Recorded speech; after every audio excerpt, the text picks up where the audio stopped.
It'd be where I can bounce a quarter off it. Come on.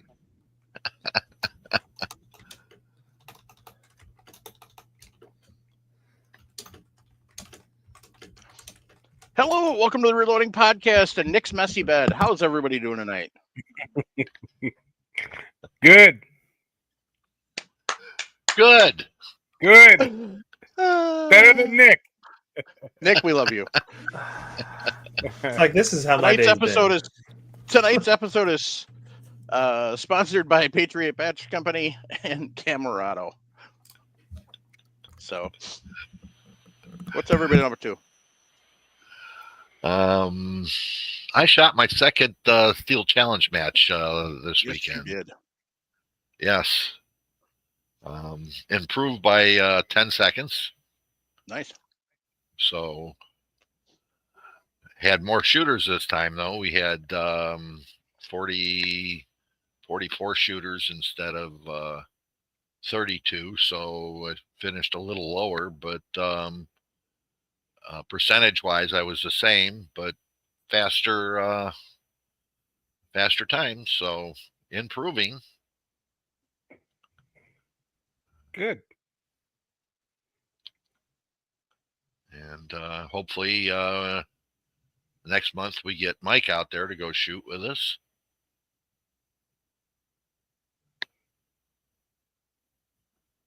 And I hope my new upper comes in so I get to try that out.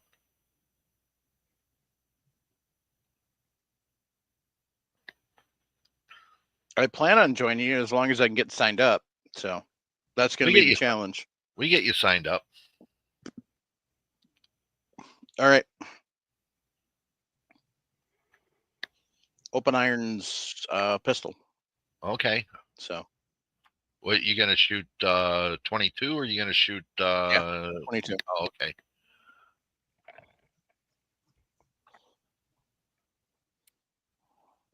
Yeah, I'll just shoot my 22. You going to use a Ruger Mark II or a Woodsman or something? Same thing I've been using, Smith & Wesson Victory. Okay.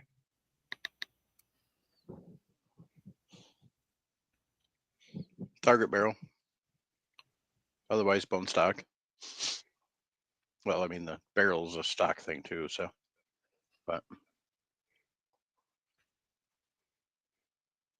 I just realized I need to play hooky. Because I got to finish getting that athlon tested.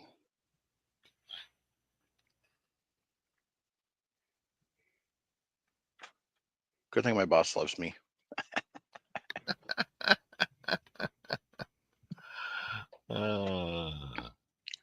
It'll be next week, though. I was already out of the office, or out of pocket twice this week. I was off Monday. And then I was in Milwaukee for a trade or a vendor show at the Potawatomi. First time I've ever been there.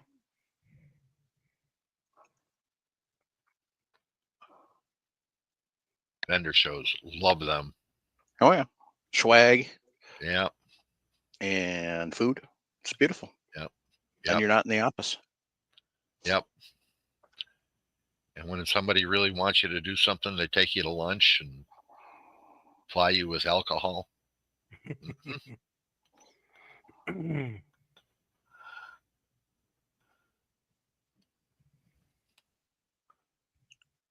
Yeah. So, Nick, you just crawled out of bed. What's up? No, I actually did not. That was just, I got done. I put that this morning and just was kind of rushed out of the house because we somehow lost power last night. And so trying to check everything this morning, make sure it was all good as far as like furnace, AC, stuff like that. But other than that, I went to an auction over the weekend. Shocker. Hey, I didn't plan on buying anything. It was in-person only auction. So in-person only, sometimes stuff goes cheap. Sometimes it doesn't. And so picked up a new French rifle. So it's a What'd you get? French it's the cut down version of the LaBelle. It's known as the R35. You went robot, or I went robot. heck? One of the two. Am I there still? You're good with me. Internet's been Then going I probably kinda went glitchy all robot. night. But no, it's French R35. So I took the long labels from World War One, and then in the 30s they cut them down to more of a carbine length. Still kept them in the 8mm LaBelle cartridge.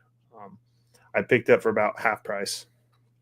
Nice. So got that, and then I got a original World War One 1918 dated 1911 holster, which is in pretty good condition for the age. And then a World War One Mills cartridge belt. So, Cool. Nice. and then just a couple other odds and ends like military stuff. Like I think I got a couple of the Japanese Hotchkiss vertical feed stripper clips with 7.7 Jap on them. I'm gonna use those for a display in my vault room. But yeah, those stayed pretty cheap. The rifle, I had to drop a little bit on it, but for what I paid for it, it was a pretty good deal. Nice. Nice.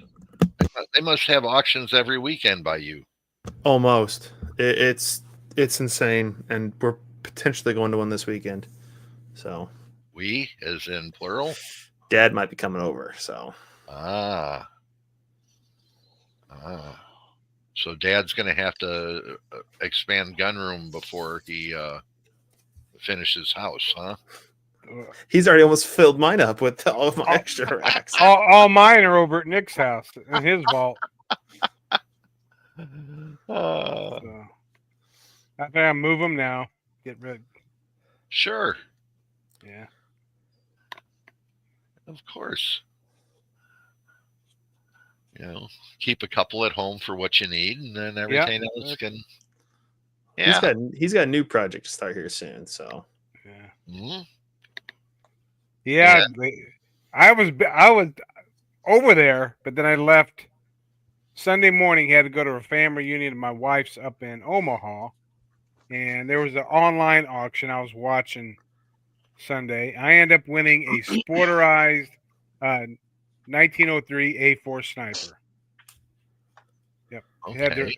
Had the original, well, not the original, had the M84 scope on it, the correct mount, everything was correct. For some reason, they just bubbled the stock. Actually, put an aftermarket stock on it, a shorter stock, but and they cut the barrel down a little bit. So we've got a lead on the correct month and date barrel. I'm gonna put on it, and I've got stocks laying around the house here to put on it. So Sounds like an interesting project. yeah. if So it won't take long. for the price point, it was Yeah, well worth it. I got it for a steal. I don't think people knew. Looks like me and one other guy knew what it actually was, and but I still got it for a song. Wow. You know, if you got extra stocks laying around, I could use one for my 1903. I keep an eye out. I mean, I've got there's stocks, takeoff stocks. I put better ones on, so they're not the best. Because on my Pedersen one, they shortened it. Okay. Yeah, we'll find you one. I don't care that the barrel is a quarter of an inch shorter. So Did they cut the barrel on yours? Yeah, they literally just knocked like a quarter inch. yeah, it looks like it's a Okay. quarter inch. I think That's what they it looks like. basically cut it right to the front side block, Okay. if I remember right. Yeah, you can find a straight stock relatively inexpensive. Yeah, they cut on the stock. They cut it back past the band. Yeah. Okay. So Yeah. my camera's off because I'm on my Surface, and people were starting to robot because my Surface isn't obviously as powerful as my normal computer, and Windows decided that my normal computer needs to update. So All right. Now, is Sharenda there? allegedly, Oh. Okay. holy crap, she finally put wilderness.org in her signature line. Yeah. Only took her 4 frickin' years. About time, woman. I don't know if she's even there. Ah. Anyway.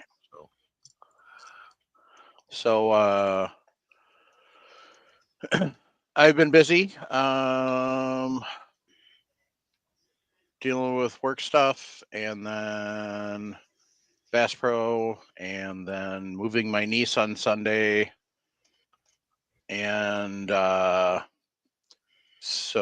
then my mom calls me, and she went to the local thrift store and picked up a table that she needed me to get for her tonight. So that's why I was running late tonight. So I don't really have a topic. Because yeah, it's my life's been a shit show the last week. So, but I did get caught up on all the stuff that Chris has edited. That's all posted now. So, Oh, nice. so that's a bonus for me. And I got laundry caught up, so we had clean clothes to wear. So that's a bonus. And then yesterday we went and put trail cameras up for deer hunting. Ooh, there you go. So There you go. Start nice and early. Yeah. Uh-huh. we got the Cabela's Cell ones. Oh, which yeah. are actually they're actually the Tacticam Reveal 3.0s. Okay. So if you have any issues, it's Tacticam customer service, not Cabela's. And they take the Tacticam solar panels. So really nice pictures. But I got one that might not like the SD card that I've got in it. Okay. So I've got to go up and I got to get a different SD card for it. Actually, I think I've got one. I've got a 64 gig laying around here. So I got to go put that up there and then reboot the camera, power cycle it, and see if it comes back. We got one picture out of it, but it's not behaving like it should. So. Okay. Now being cell, does it mean that you have to dial it up to send your pictures back or to you, or does it automatically dial? I can set it so it automatically does it. Oh, okay. That's nice. So, like, here's one that got sent. I'm not sure what the motion was, but this was 3:50 p.m. Helps if you turn the camera on, dumbass. So. Okay. The place where the cameras are, there isn't enough cell reception that I can actually stand in front of the camera and download the picture. Okay. So where are these? I know in Wisconsin, but are they in public land? No. Oh, private land. Okay. Yes. Nice. Yeah, 20 acres that a buddy of mine's family owns. Oh, okay. So you're out there plotting to bushwhack some whitetails. Huh. Yeah, we got one on picture this morning. Unfortunately, I didn't have it set for burst. I only had it set for single because we didn't want to be, if it's just motion, we didn't want to be blowing through all the pictures. Okay. So all we got was a picture of him with his head down, but you can definitely see there's horns on it. So out through the foliage. Nice. So we got to get some of those 30-30 loads up and running. Yeah. Okay. Yeah, as soon as I can figure out where the hell my press went. Gosh, this is annoying. So. Well, let me talk to Justin and see if I can get you his Nexus press. He isn't using it right now. Ooh, there you go. So this was literally just now. I literally just dialed into the camera and had it take a picture literally right now. Oh, nice. That's wild. Yep.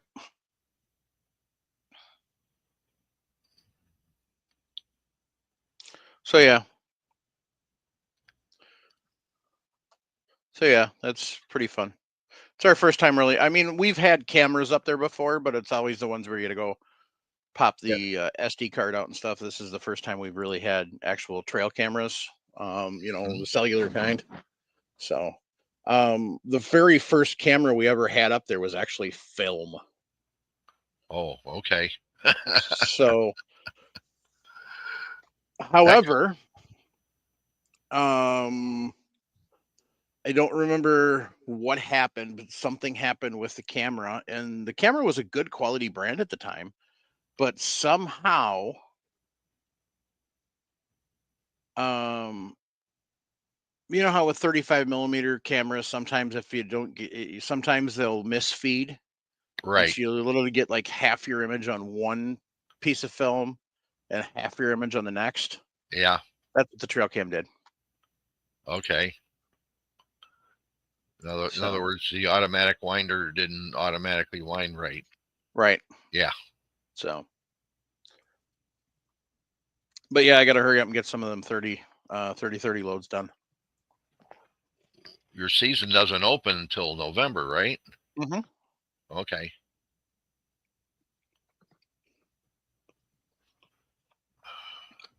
Yeah, so I'm gonna probably go chasing with Bo in September. Oh, October. okay.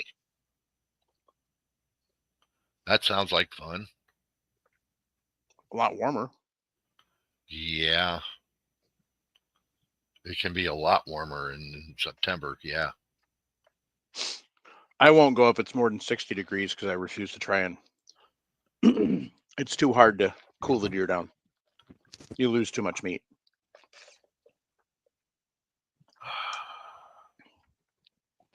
I found that hunting in Missouri, the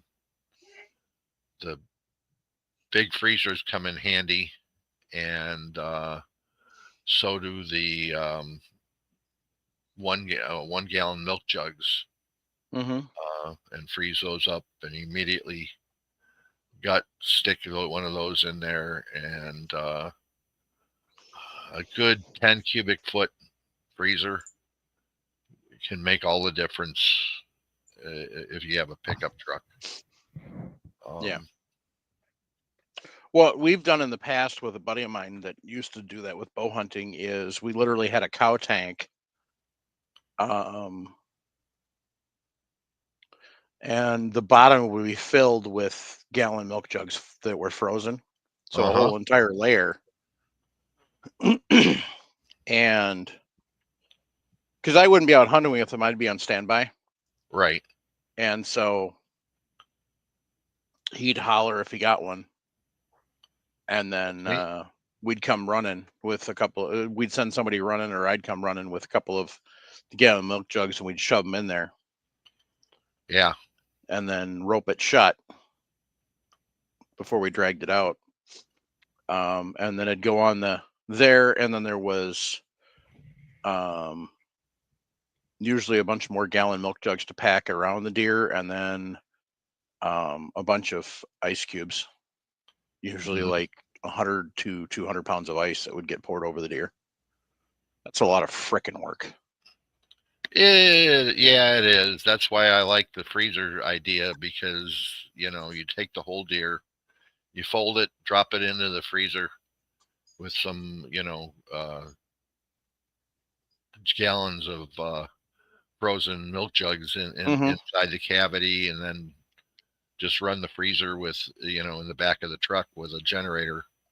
And now they don't even need a generator. They have those battery the inverters, and they're dynamite. And what you pick up a freezer for, a 10 cubic foot freezer for nowadays is ridiculous. I mean, $300. It's lasts for years. I knew guys that used to go elk hunting, and they had a 24 or 25 foot long tandem axle trailer that had 5 or 6 freezers in it, and they just put the elk in there and freeze them up that way. Would you cut the legs off the knees and then Yep. put it in? Mm-hmm. They quarter it out, and just throw it in the freezer. And the freezers were cold to begin with, and it saved a whole lot of meat. Yeah, you could cut the quarters off especially if you got the hide off. You could cut the quarters off real easy. Mm-hmm. Yeah. But a lot of guys that just cut the quarters off, leave the hide on, and because it insulates pretty well as far as carrying it around, and just throw it in the freezer. But all you're trying to do is keep it cold enough so you can process it. That's all. Meat cuts really nice when it's cool, not frozen. That right in between stage of frozen and not, it really makes a difference in processing it.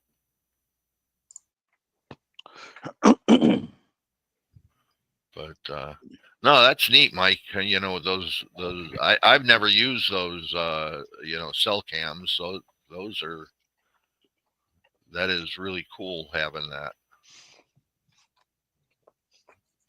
I just remember the SD cards and having to run out and download SD cards, and you're sitting there going, okay, and it take a month's worth of pictures, and you go out there and but,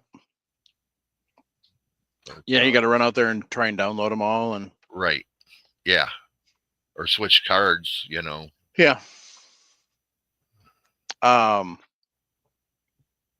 Tacticam's brand new one, their Ultra, you can actually dial in and do live feed like it's a security camera.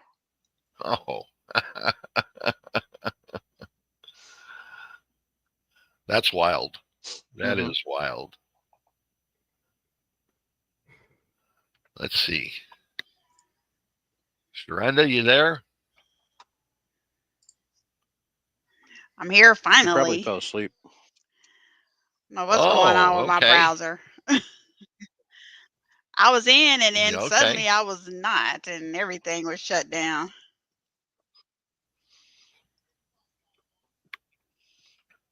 So you're gonna follow Mike's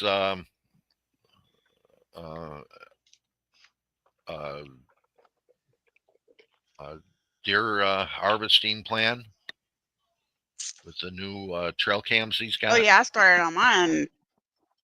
Well, I'm hunting public land, so we can't put trail cams out. So I just gotta go look in the areas that I plan to hunt in. Huh? I said you can up here. You can up there? Yeah. Not down here. I'm jealous.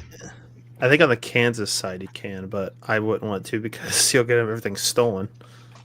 Right. And I could technically be wrong, but one of the areas that I'm hunting in is, it's pretty small. Only thing I need to go up there and check is to see which field they cut and check for trails. They pretty much take the same route.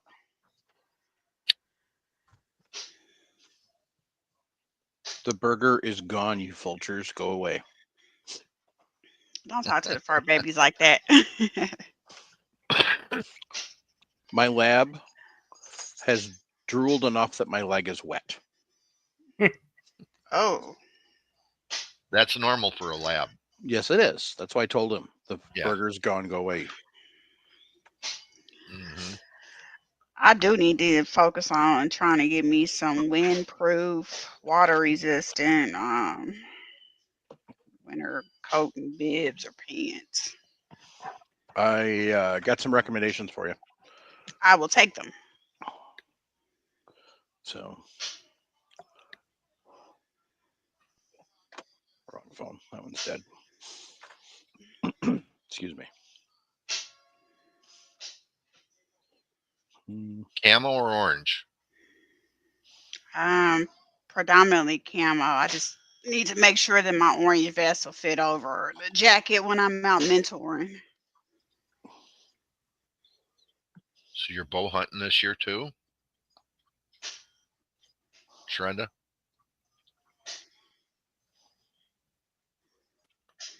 We I'm lost going her. every season.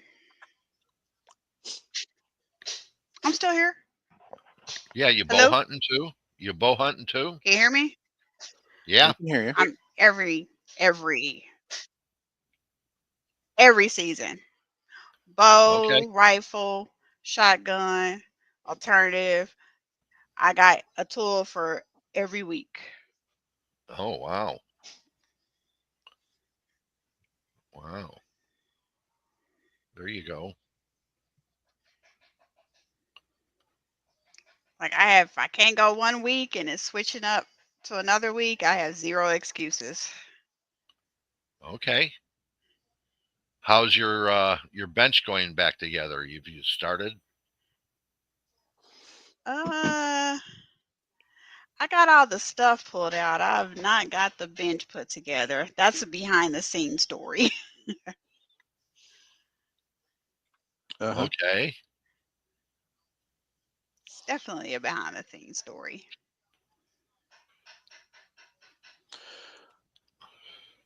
Well, you got to get a bench set up soon. So Yeah.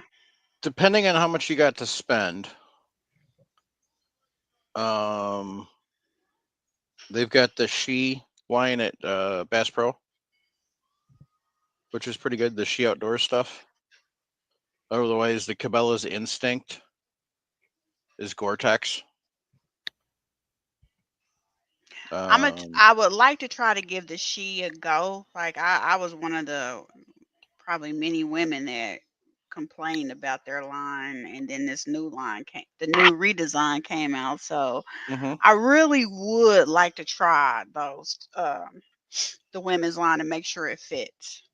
Yeah, well, I mean, just try it on in the store. So, but otherwise, the Cabela's Instinct is really good. They've got packable stuff and regular stuff, but you're obviously probably looking at the men's because that's all men's sizes. Yeah, the So, problem with the men's is the pants, but I have tried on a couple of. I have borrowed an Instinct puffer jacket that was packable. It was Mhm. actually pretty nice and warm. Yeah, yeah, the Instinct line's pretty good. So, Maybe Santa might bring me some She for Christmas early. there you go. They just launched the Redhead Squall-Tex stuff, but I don't know if that's any good or not. So, They need to let you try a pair for free, right? no, I've tried. They said no, huh? Uh-huh. They're cheap. I'm not important enough. So, They but rather pay professionals to do it than a real life yeah, we're not real going to life give it to our person. employees. We're not going to let our employees try it out. We're going to, Yeah, pay somebody to do it. pay somebody so they'll lie about it. Right. So, Oh, so you're not SIG? who knew? I had to go there. Oh, Yep. oh. I'm not. They test their products on their customers. Yes, we are the T&E department for SIG. Oh. He's not wrong. I'm still disappointed in SIG's women's line, but that's neither here nor there. Are you not a fan of the Rose? The rose doesn't fit women that's got big boobs. Yeah. Like I don't care how much money they invest, and what's even more disappointing is they have women designers to on be their fair, team. look at the spokesman or spokesperson. Yeah. So, let's face it. They hate on us with mortal love. Right. Oh. And if you don't think that, look at how much crap Sydney Sweeney got for her little ad. She's got more to love. They give her crap. So Yep. Although I've fallen even more in love with her because she was out at Terran Tactical the other day. Okay. And she was doing pretty well. But see, I really started to appreciate her when she's taken 2 of the old Broncos, the first gens, and restored them from the ground up. I mean the 60s and 70 Uh-huh. gens? Yeah, okay. Yeah, and she's done them. She didn't pay somebody to do them. So this is before they did the 70 series. You're talking about the old ones. Yeah, I'm talking the original Bronco, Okay. the little one, Yeah. before they made the OJ style. Yeah.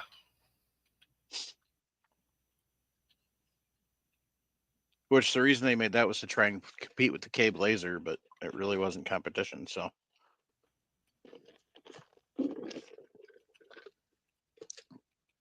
and then they brought out the Bronco 2 to try and compete with the S10 Blazer, but it still wasn't competition. So, but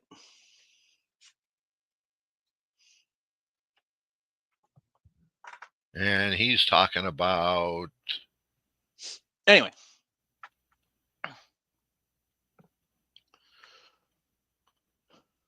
Wow, the chat is dead. Yeah. Everybody in there? You're talking about this one. That's yes. the old one. Yes. Mm-hmm. Those are the neat ones. Yeah. Yep.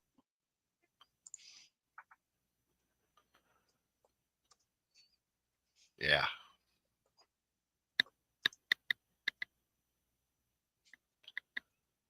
Yeah, Chad is dead. I guess Darren must have scared everybody off to you last week. Yeah.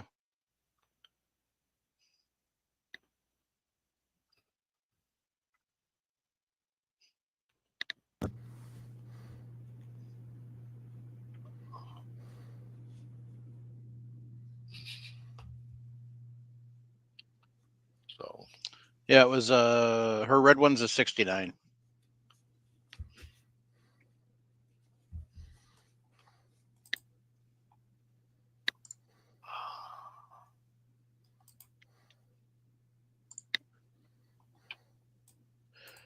Which is the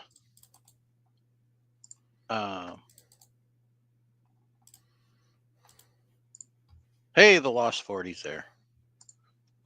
So yeah. that's her Bronco. Ah, wow. So. And she did that hands on herself? Mm-hmm. Cool. Yes, she did.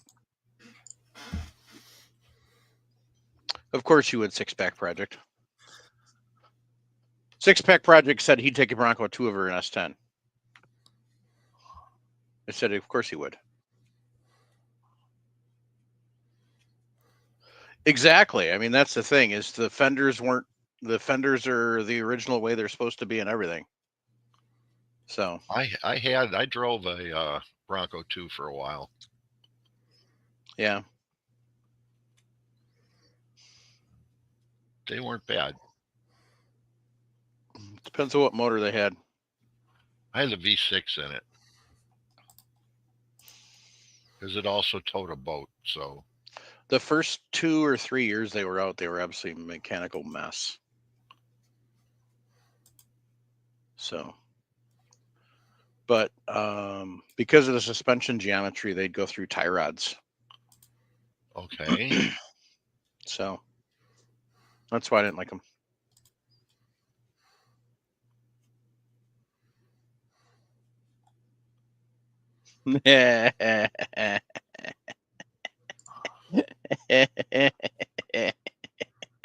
That gets a star.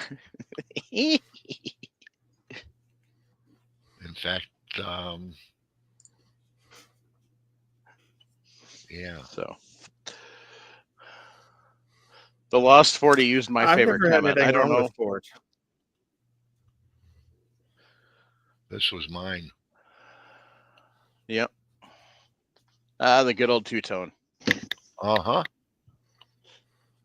Yep. Yeah, but Nick, you were dropped on your head a lot as a child, so that's okay. My truck has not had any problems. Yeah, that was Didn't you put a last fuel pump Ford in I it? ever owned. That's common. Any truck has a fuel pump. How many miles are on it? 75,000, and I guarantee it was a bad thing gas because I think I bought gas from a cheap gas station once, so it probably was the gas that clogged it. But other than that, nothing else. No, it wouldn't have been the fuel pump at all. No. Hey, at least it's not been found on the road dead. Yeah, it died in a parking lot. Actually, I made it home. I was going about 4 mile an hour uphill. I was crawling uphill. Anyway,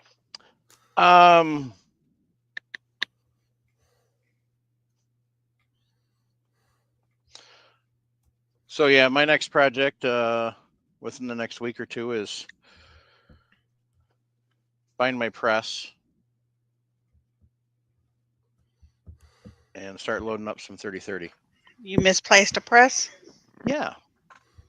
I'm blaming my kid because he moved in and I don't know where the hell it went. Sounds like he sold it. Well, he probably got like $10 for it. It was a Lee. Oh, yeah, that's true. So, yeah, I don't know where the hell it went. If I had money, I'd just go buy a new press, but I don't have money, so.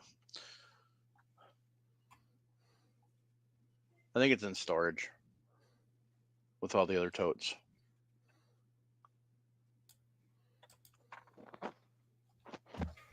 Ollie, what are you doing? I don't like you're making all that noise, you hoodlum.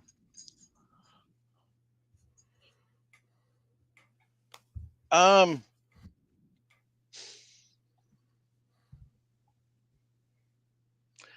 does everybody organize all their stuff? As in, I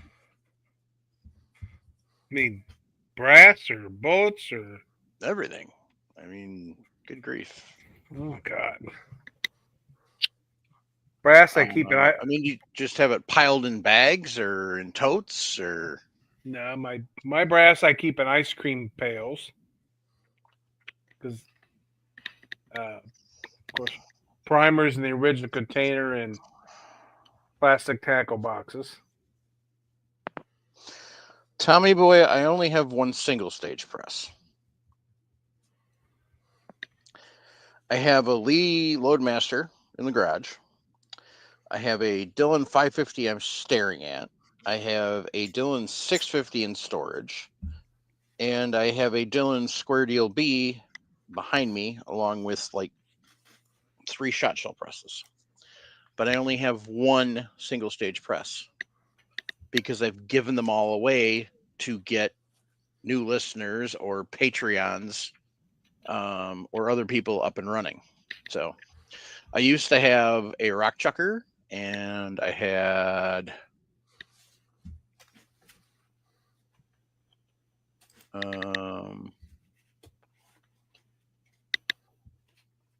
actually I've given away 3 rock chuckers.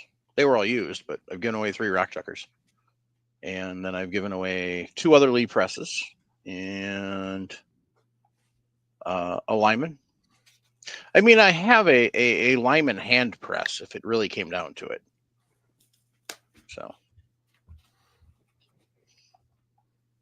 So buckets and coffee cans.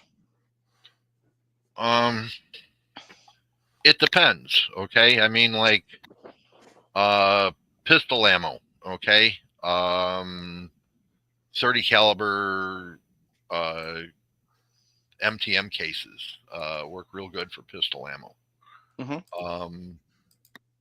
The bulk 223 that,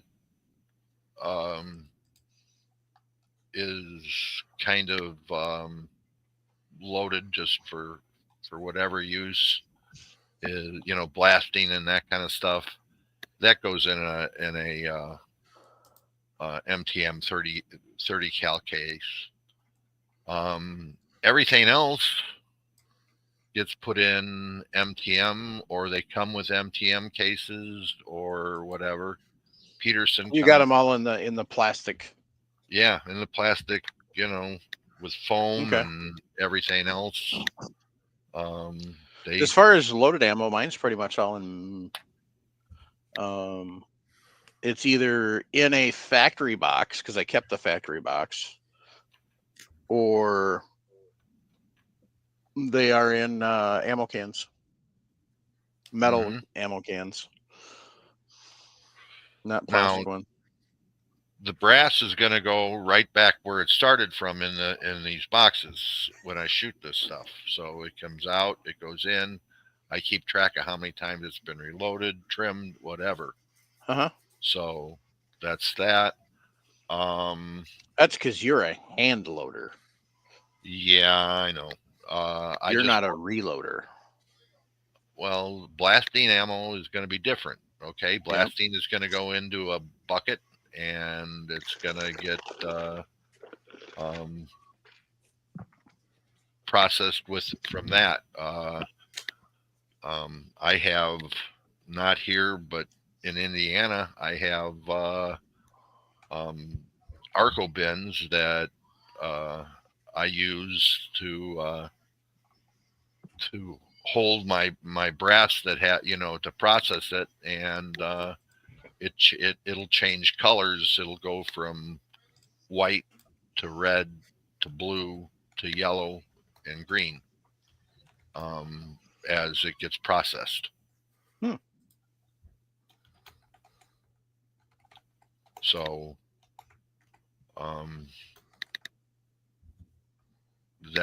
that way I know where it is in the processing situation, and getting loaded and everything else. So, and that's blasting ammo though. That's stuff you go out and shoot. Same thing with handgun ammo, the same way. If I'm not running it on the progressive or something, I want to build some loads for it. Yeah. Arco bins are cheap. You can find them, in all different colors, and it works out.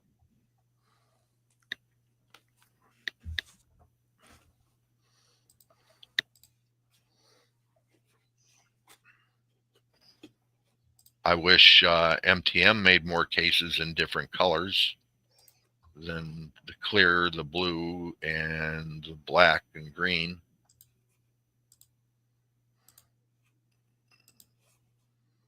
But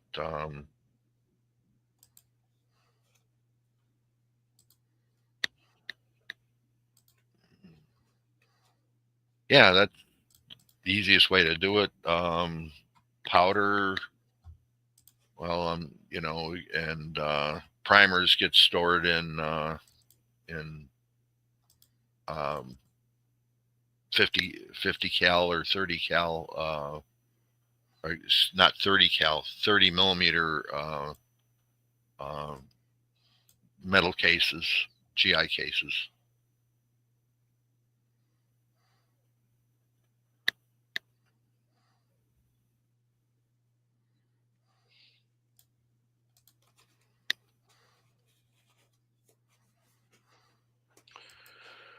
How about you, Nick? Right now, all my brass is in just the larger plastic, just like shelf, like nuts and bolts containers you would see at like farm stores. That's where my brass is at. Bullets are just stacked on a shelf right now, and kind of caliber specific. Primers are in factory boxes in the waterproof totes. Powder is just on a shelf right now, kind of organized. I'm trying to think of what better way to do the powder. That's the biggest thing right now. That's really the regular ammo is just in ammo cans. Same way with brass. Brass usually after range trip and deep priming usually goes into a little a bag about that size. I don't have one here. well, I'd say a little bit bigger than just a regular like quart Ziploc bag. Most of the brass, it's like 50 round buckets or 50 round batches, so they'll go in one of those with the label for that loading.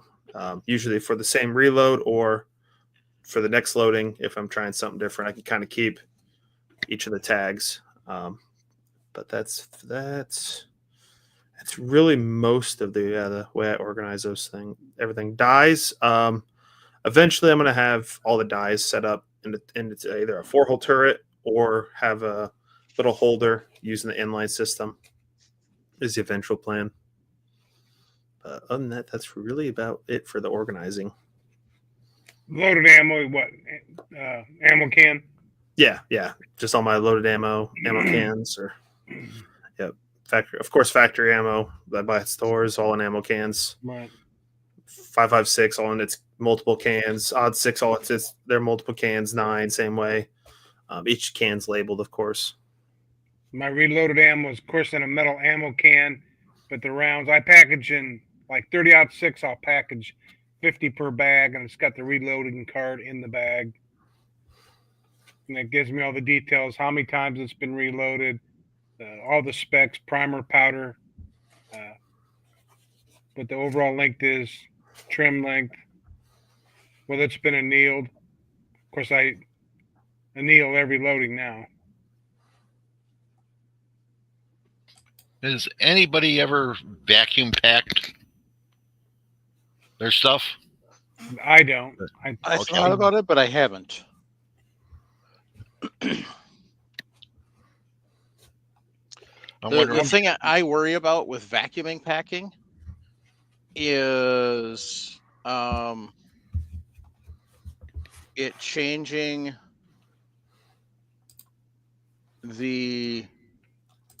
because when it vacuum packs, it pushes down, and so the concern I have is, how do you make sure that it's not changing the concentricity of your round? I don't think it pushes that much pressure on it. Oh yeah. When you vacuum seal stuff? Yeah. Yeah. I mean, it'll take hamburger, and it puts enough force on hamburger that it'll flatten a package by about 3/8 of an inch. So if that's enough force to squish that, all you need is 1/1000th of an inch on your bullet. On those vacuum sealers, can you seal the bag without sucking the air out? sure. Yeah, you can seal the bag without it. Yeah. That way you'd be waterproof. I mean, it wouldn't. Right. Mm-hmm. I mean, you can also do a partial vacuum on it, just enough to take, most of the air out, not all of it. There's a lot of ways around it. That'd be good for long-term storage.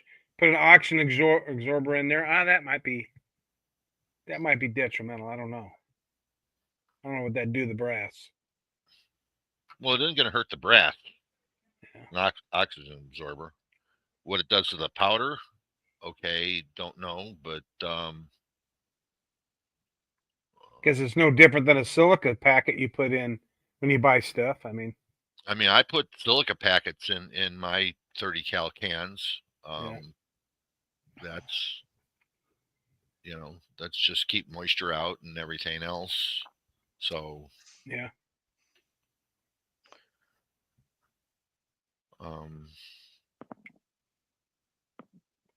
I still think the whole trick is keep it in a dry, cool, dark place. I mean, and there you go. Steady temperature, because I've shot ammo pushing 100 years old, and most of it still goes bang. Yeah. I just, for unloaded brass and that, I want to keep the spiders and stuff like that out, and something to crawl in a case or something like that, which can happen, guys. I mean, even in the best of places, you never know. Yep. Now, unlike normal situations, if you do have a spider that crawls in the case, hurry up, prime it, pour some powder in there, put a bullet on it, and that's how you take care of the spider instead of burning the whole place down. Okay.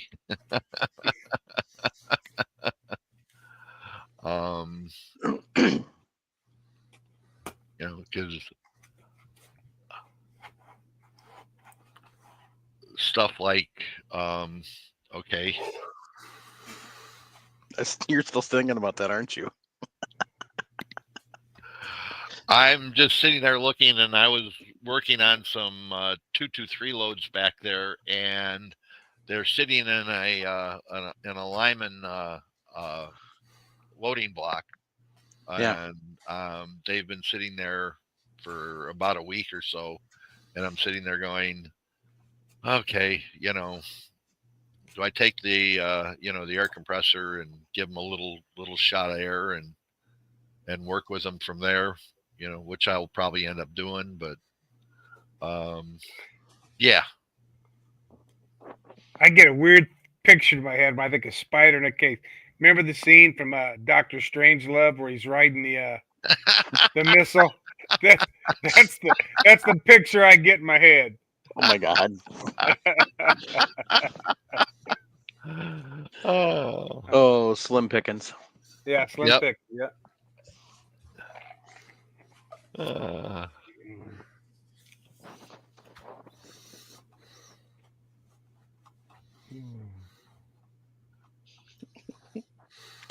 Oh, that's awesome. The 6-pack project. Now, the dumbest thing I use is for 32 auto and 380. I use a Parmesan cheese shaker bottle. Flip the lid, shake out a handful. Yeah, okay. Hey, In this case, hashtag it's not stupid if it works. Yeah. So, hell, do they still package 22? Remember the like the tuna cans? They still do that, or no, it's Federal has, they package some in one that's slightly bigger than like a tennis ball can. okay? That I've seen the milk carton still. Milk carton occasionally. So, buckets. Yeah, buckets. So, yeah. Yeah. Yeah, because I have a shit show in here that needs to get fixed. And so that's what I was kind of getting ideas. Because some of it's in totes. Like, I've got plastic totes that I've got some bullets in. And I've got primers in. And I don't know what's in the third one. If you want totes, these are on Amazon. You can pick these up. They got a snap handle on each side. And I'll show you what I got from Costco. they hold a lot of pistol. Whew.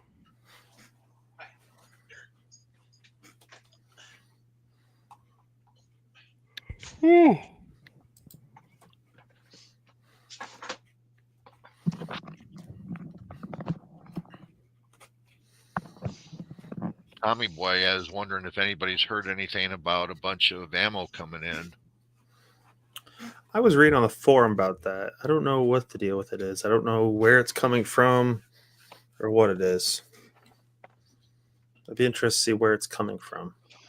30-06, 762 by 54R. And there you go, 8 by 57, my Nick. You know. I'm wondering if that's Uli bringing that in at RTI. I'm not sure. Out of Ethiopia. Because they had a ton of Grands there. They didn't have much Mosins. I don't know what that would be for. An 8mm, understandable, because they had tons of Mausers. They need to bring the guns with them. Well, they are. They had 2 containers come in about a month ago. I think they got another 6 or 7 still in And shipment. where were these at? Ethiopia. And there's at least 2 more. No, but Massive who buildings. was selling them? Oh, Royal Tiger Imports. A lot of it's trash, but every so often you get I some don't decent care if stuff it's a going. trash brand as long as it shoots. Yeah. CMP's got, we were talking to them at SHOT Show. They have some line they're working on trying to get some stuff back. Of course, all the stuff in Korea. Greece still has some. Italy still has some. I don't remember who else. Philippines might have some, but I thought I read somewhere there that a lot of those were destroyed. But yeah, Sentry's kind of got out of the importing game, I've noticed. Not as much as they used to.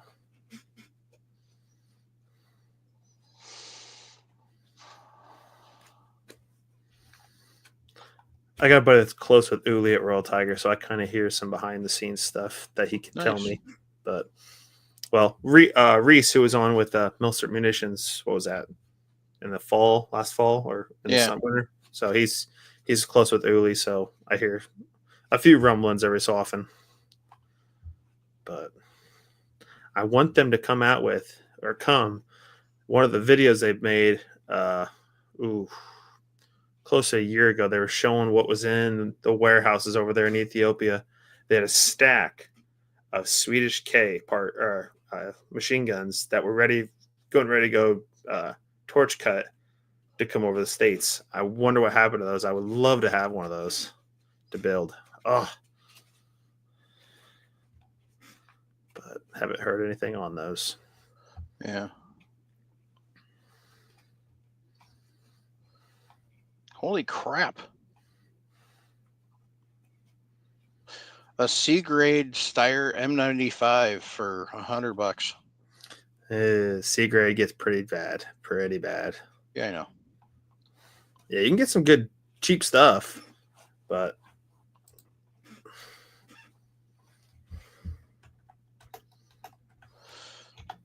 Anyway, so these are the size totes I got. If I turn my camera on, you can actually see. So, and they got the lids. Give you a size comparison. Here's a tumbler. Okay. So, Those this are was good sized totes. That's a good size. yeah, they tote. were. I think it was $14 for the 4 of them. I don't remember. It wasn't much.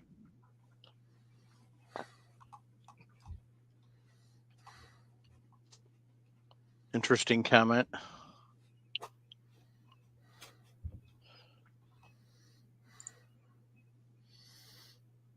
well, I was never around for the Blue Sky imports. So I don't know. We actually had one. We have, what is it, one of the carbines, Dad? Is a Blue My Sky one- import? Yeah, and actually, it shoots better than the one I got from CMP. Yeah. Not all the Blue Sky was crap. Mm-mm. But the problem is a lot of people tried to take the Blue Sky stuff and pass it off as CMP or regular.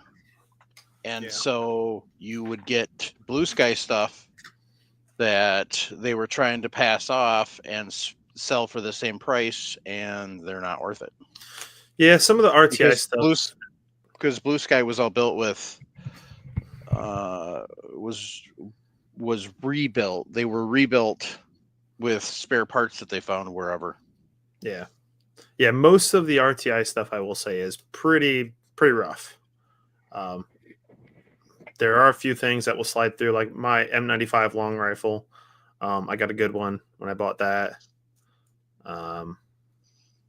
They are getting ready to start I think it's called, they're doing like an auction website. Some of the higher end stuff that they've been kind of holding back, it's going to go up on an auction site, and they're going to start auctioning off some of that stuff, which would be nice to see. They're starting to list stuff by lots, by like serial numbered lot, so which is nice. So you kind of know what you're getting, unlike them just going out to a bucket and picking up a rifle. Mm-hmm. So, but other than that, no, like I said, they're it's rough, but the days of the old school imports are pretty much gone. Yeah. The only big one left is Russia. If they let loose, Those Thompsons would be nice out of Ukraine, but I don't think they'll relieve. Russia's got oodles and oodles of G41s, G43s. Yeah. Yep. Probably most of the Sturmgewehrs are in Russia. Yeah. Well, they're not going to let any of that go because No. there's sanctions on them because of Ukraine. Yeah. So that ain't going to happen. Mm-mm. And that's where a lot of our 7.62 30 by 39, all the poor people that bought, the 5.45 ammo, can't get that. The still 1,000 rounds or 1,100 round spam cans. Yep. Excuse me. So Clifford Zach wants to know what is better, loose pack or pack back in the boxes they came in when storing your ammo. I don't loose pack it. Closest I come to loose pack is loose pack in a bag, but I know the quantity in that bag. Biggest thing about if you put it back in the box it came in, you better make sure you mark what the load is. Mm-hmm. Because say you're shooting, try to think of a good example. I know for us, for instance, if we're shooting 30-06, say we were to put our reloads into a regular PPU 30-06 box, but we want to take our low number Springfields out and shoot. We completely don't forget about it. We grab a random box of 30-06 reloads. We take it out. There's a possibility the gun could blow up with knowing the low number serial numbers. Or your Grand Safe loads in a box, Exactly. a Remington core lock box. Yeah, that will shoot through a regular 03 Springfield or a 1917. Those are those are just things you got to worry about when you pack back in original boxes. But when we do that, sometimes we just make sure we tape our cards to the front of the box. Yeah. But most of the time we don't. We buy do you remember the size of those bags, Dad? No, I get them from McMaster Car. I think we buy them like 100. Yeah, they're like they're a heavy ply Ziploc bag. There. Now, I package like my 9mm and 223 and that in 30 cal boxes. I don't put wrappers on them or put them in a box or anything like that. They're loose in there. But at the same time, I have yellow paint pens that or red paint pens that I mark exactly what the load is and everything else on the can itself, on the box itself that I'm loading it. Yeah. So there's no no issue as far as what it is and everything else. It's probably its personal choice, really. Mine's is whatever my intention is. Like I'll typically store mine just for space wise and to keep it organized in the aftermarket ammo cases, and then I'll throw them in cans. But if I'm putting them in boxes that they originally came in or boxes I have on hand, it's because I'm getting ready to fly out and travel. I don't always have the liberty or the luxury to be able to drive before anybody starts with, oh, I don't fly. I drive my guns wherever I go. That's you, and that's great. But I put mine in boxes in case I run across that one idiot person that's inspecting my bag when I check it in, and they want to tell me this isn't in a manufacturer case, but I do label what it is, what's in it, and that's all it needs though is a label. So yeah, you have to label what it is and that. Yep. But you always run across that one idiot that just wants to make life difficult for you. Yes. Yes. And in the old days when... And that's what TSA loves to hire.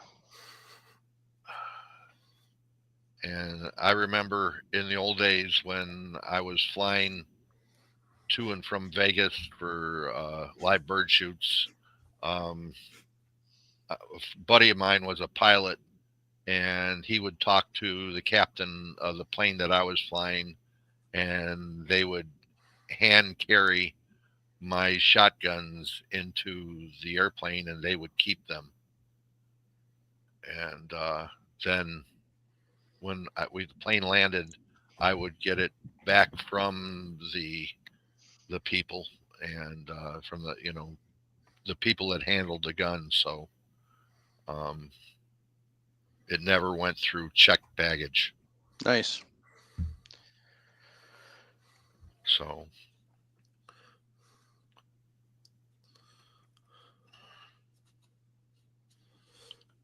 can't do that anymore now. Nope. I still No. argue with one every now and then that wants me to unlock my case so they can take it someplace. I'm like, no, just page me overhead if you need it open. I'm like, what the hell kind of sense does that make Yeah, to I have don't a use lock TSA lock. case? And yeah, I don't either. I don't either. If you need to get in it, you need to page me overhead or look at it now. Uh-huh. Yeah.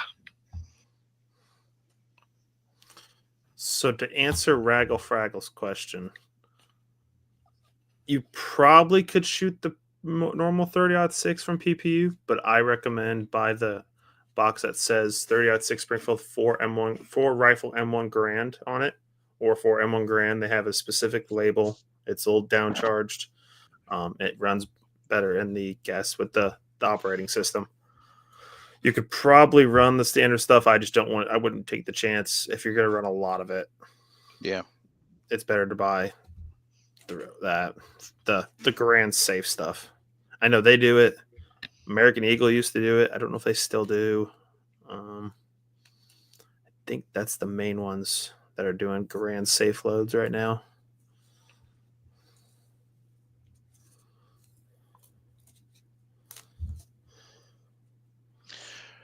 Winchester used to have some. Hornady used to have some. That's right. Winchester, I think, just came out with a new load a couple years back at SHOT Show. I think I saw. I don't know if that's still out there or not. You know how ammo lines can be. They come and then they go.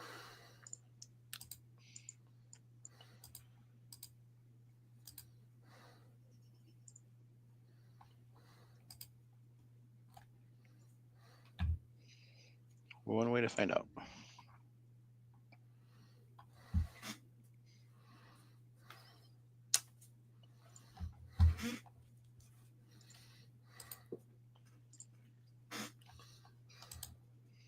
Oops.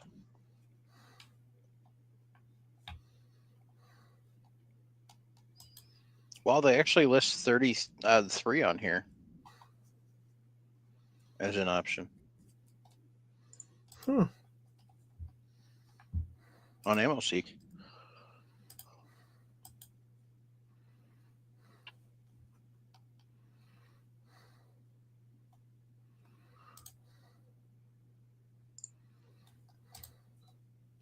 Very interesting.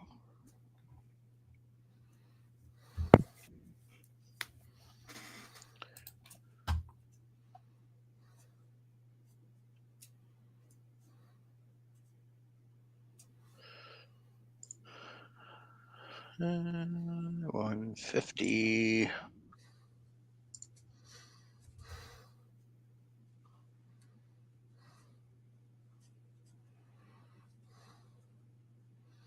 Oh, PP is great. I run PP all the time. 8mm Mauser, 7.65 Argentine, 7.5 Swiss, French. Most of my go-to, just go to the range ammo. So S&B has a Garand load. That's right, they do, because the local shop has some. I forgot about that. Yep.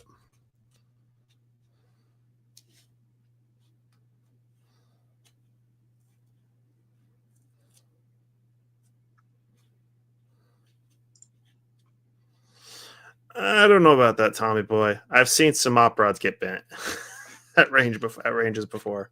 So have I. Yep. I wouldn't say every odd 6 ammo's Garand safe. Nope. I've seen some op rods bend.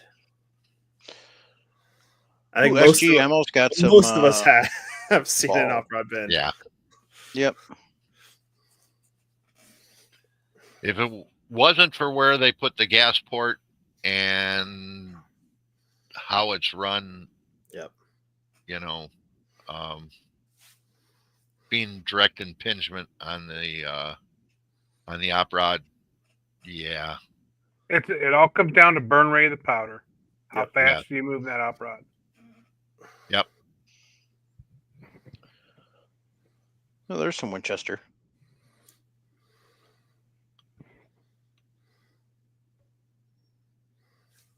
Target Sports USA's got some of the Winchester. What's that stuff? I remember seeing it. Federal's got some out there too. Is that the American Eagle line? Probably. That's what I imagine. But yeah, Raggle Fraggle, anything PPU, you're safe. Yep. PPU's got it. S&B's got it. Only thing I don't like about SMB, and my dad will agree with me on this, especially like 303 Brit, their cases are quite a bit softer of the brass, so you get more case nick expansion, so you don't get as much brass life. That's not good. So that's the only downfall I will nick on SMB. Yeah. Is brass life is a little less. I've noticed that right off the bat, even after one firing on SMB out of like 303 Brit.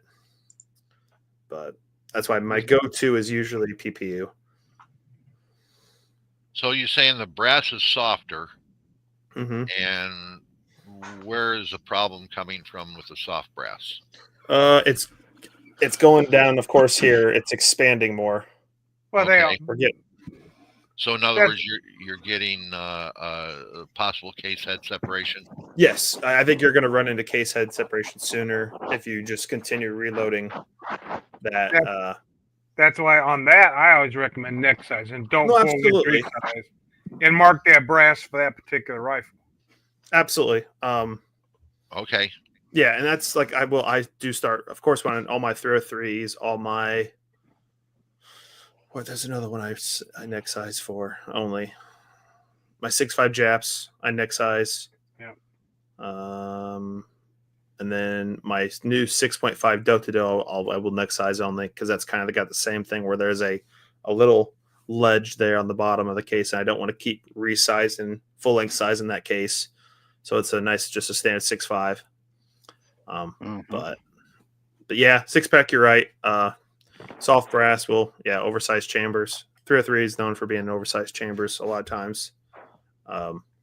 It's not as bad as probably the worst chamber I've seen. What a case will do in a chamber. We were at a shoot a couple weeks ago, and a buddy was shooting. He has a type 11. I don't remember the model.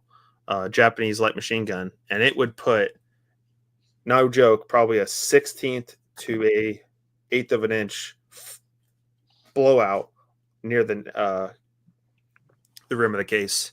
It's just insane what it'll do to that case. Oh, just now was that from the extractor taking it out of the chamber? I think that's what it is. I'm trying to, because another guy in our group just got a machine gun as well. I'm trying to see if he has the photos of his cases. Where's it at? So, Tommy Boy, if that's the case where everything current is downloaded that it's not bending the op rods, I guess that really says how much they've weakened our cartridges then, huh? Unloading?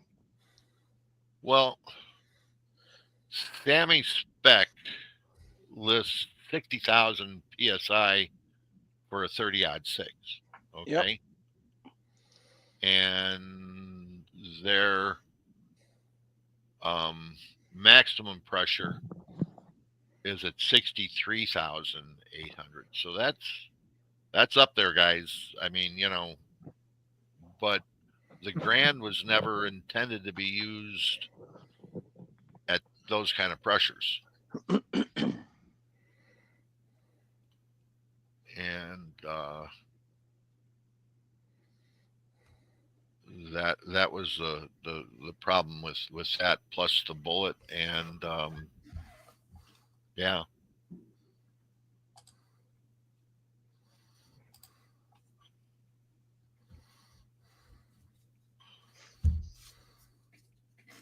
Sweet Modus parts kit with a brand new barrel.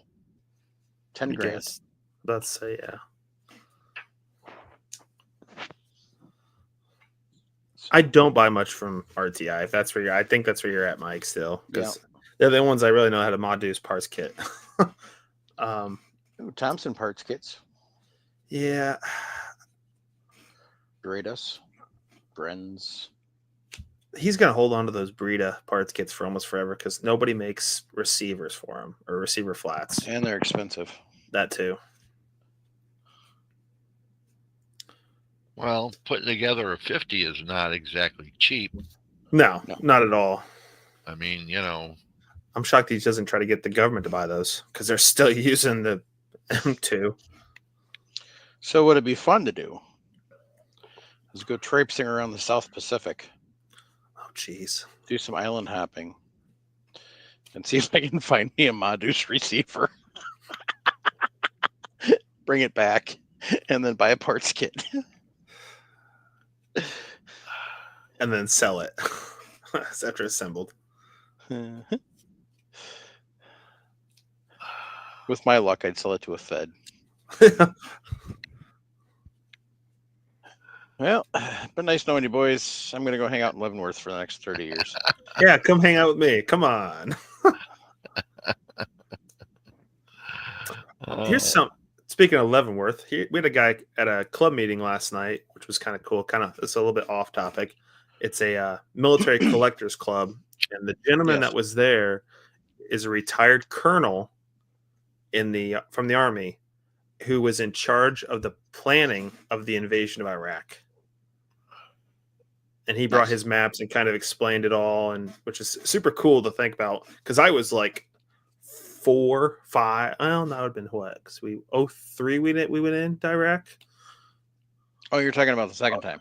the second time. Yeah, I wasn't even alive the first one because Okay. first Gulf War was what, 92, 93? 91. See, I was -5. So But you said a lot of that planning was done in Leavenworth. yeah, the gentleman was based here in Leavenworth, and it was all the planning was done here in Leavenworth, Kansas. Why? What's at Leavenworth? One of the main commands. I don't know. There's so many. Or college? Yeah, the War College. Yep, we got the main War Colleges here. Yes. Fort Riley's hour and 40 minutes down the road, which is the 1st Infantry Division. So don't mess with the state of Kansas or Missouri Yeah. because you won't make it. You know. Yeah, I mean, Missouri, they got lost in the woods. You got Lost in the Woods. We have the B-2s stationed in Missouri. So yeah, don't mess with Missouri or Kansas. Plain and simple. Yeah. You Don't even won't make it remind very me. far. Don't even remind me of Lost in the Woods. Oh, come on. It's so nice in the summertime. Yeah. Yes, it is so nice in the summertime. Thank God I was only visiting. Yeah, well, But, I was you know, only like I was everything only else- visiting too. Okay. Yeah, but I could leave when I wanted. Yeah, I could. Well, you could. You just have to deal with those 4 little letters. Yeah. You know how you can tell you're getting close to a military base? The amount of strip clubs multiply, and so do the pawn shops.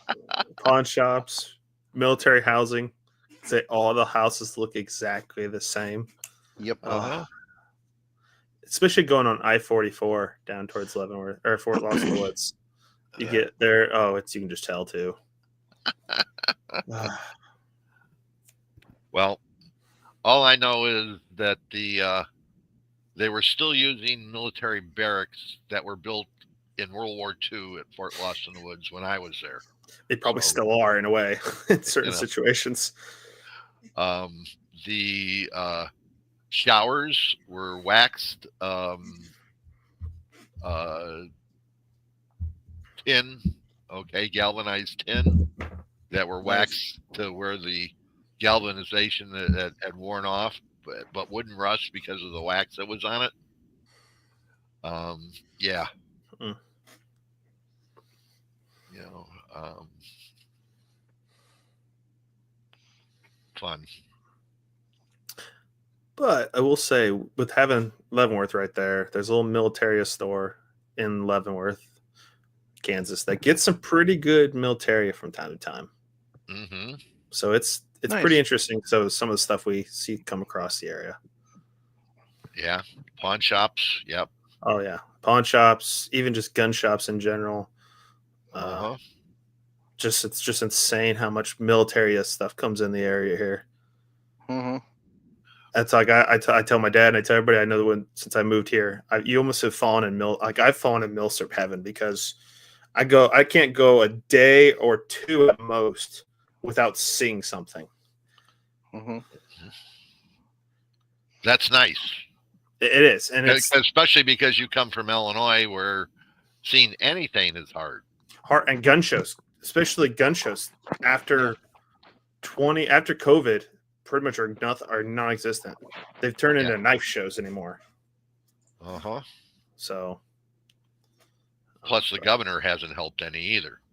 Oh gosh, Well, you know, he can eat more chicken wings. My bad. Chicago dogs. He can eat more Chicago dogs. There you go. But yeah, the War College in Leavenworth, where they did a lot of the planning and everything else. So, they had, 90 days to do the planning for it. Yeah, he said he had a very short amount of time, and he had he was given he had a certain amount of time to do it. Where, okay, I need this many, and I think he said he needs 250,000 Army. That's just the Army. Of course, then you got the Marine Corps that has theirs, and then of course you have the Allies that were helping out. But just logistically, the Army, he takes that to the government. They're like, nope, too many. So then he has to completely reevaluate the whole thing.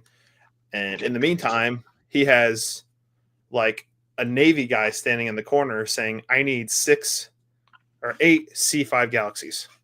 When at the time, I think he said there was only like 12 total in the whole Army or something. He's like, what do you need 6 for?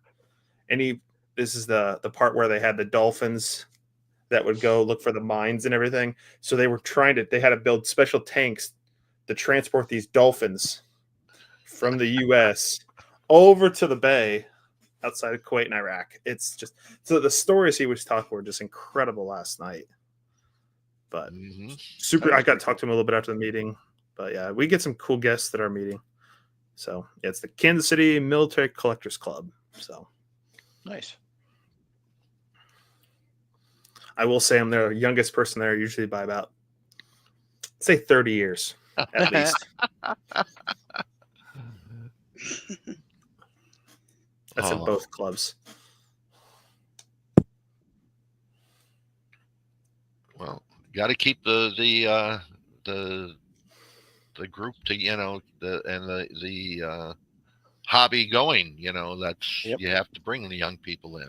And that's why they enjoy seeing our Missouri Valley Club, our collectors group that had the big show, not this past week and the weekend before, that is probably the 5th biggest gun show in the country. And it's nothing but old stuff, which is the best part. They have all my buddies that are all come in town. They just let them in for free because it's good to see the younger generation coming into the hobby. And I know my dad sold one of his rifles to a younger guy just getting into the Milsurp collecting hobby. So it was cool to see that. But yeah, no, I'm a very small fraction into the Milsurp community because my dad's probably young for most of the people that are still into the Milsurps. It's that his age and older that collected that stuff that are starting to die off. And I've been offered parts of collections already, just in the little over about 3 years I've been here. So it's sad to see those kind of collections go. It is. And we've had it where like I said, I've been offered parts of collections to come look at and see if there's anything I'm interested in. And I hate where they just take it to small gun shops and they just get trounced by offers. That drives me insane. Like one of the collections that my dad saw on this past Saturday, a very nice collection of Arisakas, Enfields, different Mosins. The guy had Craigs, Grands, all sorts of stuff. And he even had little tags where he even talked about where he would do the throat and barrel muzzle erosion. He had everything on these little tags, and they were all on the rifle. So beautiful. Guy took the time, but well documented. exactly. You know, Yep. Yep. Providence listed with it and everything. And who knows what the shop gave them? Like they had the Arisakas listed for say $700. Yeah, you're only giving that person $400. It's like if that exactly. It depends on consignment fees and everything, of course. But well, you got not only consignment fees, but some of these guys know that they're only going to turn them, for if the gun is worth $1,500, they'll give you $3. Yeah. And it's sad because they're not selling to collectors, and things like the Shotgun News, where we used to have collections that were brought up and on there, is gone. I remember when I was young, Shotgun News was still the thing it used to be. That's when when I first started going to I call it the true barbershop. I was probably 6 or 7 when I started going to the family barbershop that my grandpa got his haircut at. And I remember Shotgun News was easily that thick. And it was a full magazine. Yeah. Last time I think I saw it at a shop was like 6 pages. Yeah. If that. So it's a shame to see where Shotgun I actually News is have going, all of them digital. Oh. Yeah, it's not Shotgun News, Soldier of Fortune. Yeah, Soldier of Fortune. Yep. But I got all those on digital. Shotgun News would publish twice monthly. Mm-hmm.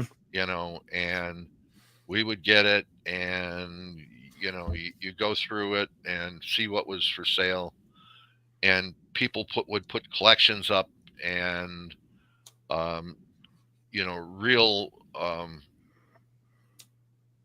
and have dates for inspections and everything else, and they would full page ads. I mean, these people went crazy with full page ads on this stuff, and collectors would be all over it. Yep. You might get sick, Nick. Find one from the 80s and look what stuff is going. We watched that video 2-3 months ago, and there was one like I think it was 1986 or something like that. Stuff was just like $125, $200. I think the most expensive thing was like $475. Yeah, it's like, oh my gosh! But of course, back then that was a lot of money. Mm-hmm.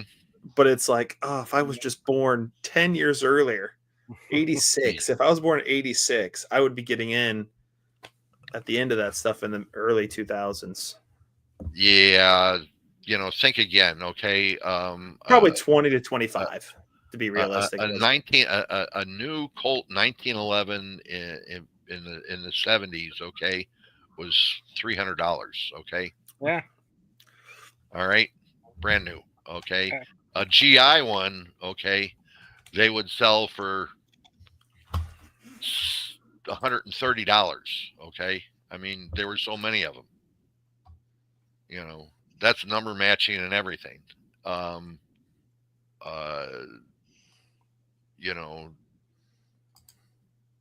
remember I was putting together my first M1A, and there was a guy out there that sold stocks for Grands and M1As and that kind of stuff. Mm-hmm. $35 would get you a brand new stock. Yeah. Here's 2008 Shotgun News. J&G sales. Yugo SKS's $149. This is 2008 still. Yeah. K9 or Mosin's for regular round receiver was $60. Hex receivers for $80. K98s for $230. Yeah. It's like, dang. Yeah. And heavy ball 7.62, the yellow tip stuff, a 900 round 10 was $42. 900 rounds of odd 6 on M blocks was $280. It's just like, oh my goodness. You know what you can blame the rise in military surplus weapons? The video games. Oh, I know exactly. That, not so much that. Band of Brothers, Saving Private Ryan. Yeah. The Pacific. Yeah. That just they skyrocketed after that, Okay. and the video games. Now, just so you understand something, $100 in 2008 would be worth $990 right now. Oh my What? god! Okay, I mean, Inflation. I never. That's that much. Holy cow! that much. Well, 2008 was the downfall, the housing crisis. So that's especially that year. I could see that. Yeah. So, I was what 2008. I would have been in 6th grade. all right. So, So. just take everything with a grain of salt, for what you see now and what you saw then. No, I'm fortunate where I'm at. I will say, and I've gotten some incredible deals over the years. Oh, you Um, have and lucked into things that for this, yeah, some of the stuff when my buddies were over a couple weeks ago and saw some of the stuff, and I've explained what I got it for. They're like, it's just the luck of the roll. You get lucky, you get burnt. I've been burnt only a couple times, fortunately. Knock on wood. I've had a couple burns, but you have to take the time, do the research. That's the biggest thing. Like a guy asked me last night. The guy's like probably 75, 80 years old. He's like, how much time do you put into this searching? I'm like, to be realistic, anywhere from about 3 to 4 hours a day. Because you got to build up that encyclopedia of knowledge, because you don't want, especially when you're putting your hard-earned money. And you think that your employer is paying you what $90 an hour. I do not do it during work hours. The only time I do it at work is on lunchtime. My lunch break is the only time I'll do research. Now, mind you, I will listen to YouTube videos. They don't care if we listen to YouTube videos, all that. So I'll put on like a CN Arsenal podcast or episode, and it runs for an hour, hour and a half. Yep. It keeps for me, it keeps my mind going. It's not just that dead space. The $100 an hour he's paying you to while you're if I'm getting I'm not getting $100 an hour. There's no way. If I was $100 an hour, shoot, I'd have a lot more meal serves, or the house would be getting paid off more. But no, I'm pulling your leg there, sir. No, it's good. It's just it's a lot of time and effort into the research. It is to do that kind of stuff. I mean, and I know Sharinda's probably got the same way with hunting clothing. You don't want to buy the cheap thing, and it only lasts you one season, and you got to go buy it again. Why do you think it's a lot of older gentlemen that are buying and selling those guns? Because of the time they have to do it. Yeah. Okay. They have the time to do it. Yeah. So it's, it's not the, it's not that that the younger people don't want to do it. They don't have the time to do a lot of it, and the money for what things are nowadays. I mean, really, how much we have, what do they call it? The disposable income has changed, a lot over the years. And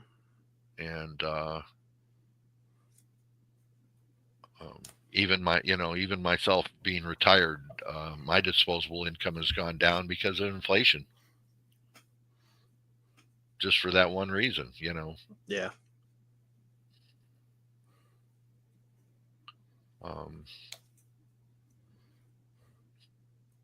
So yeah, it's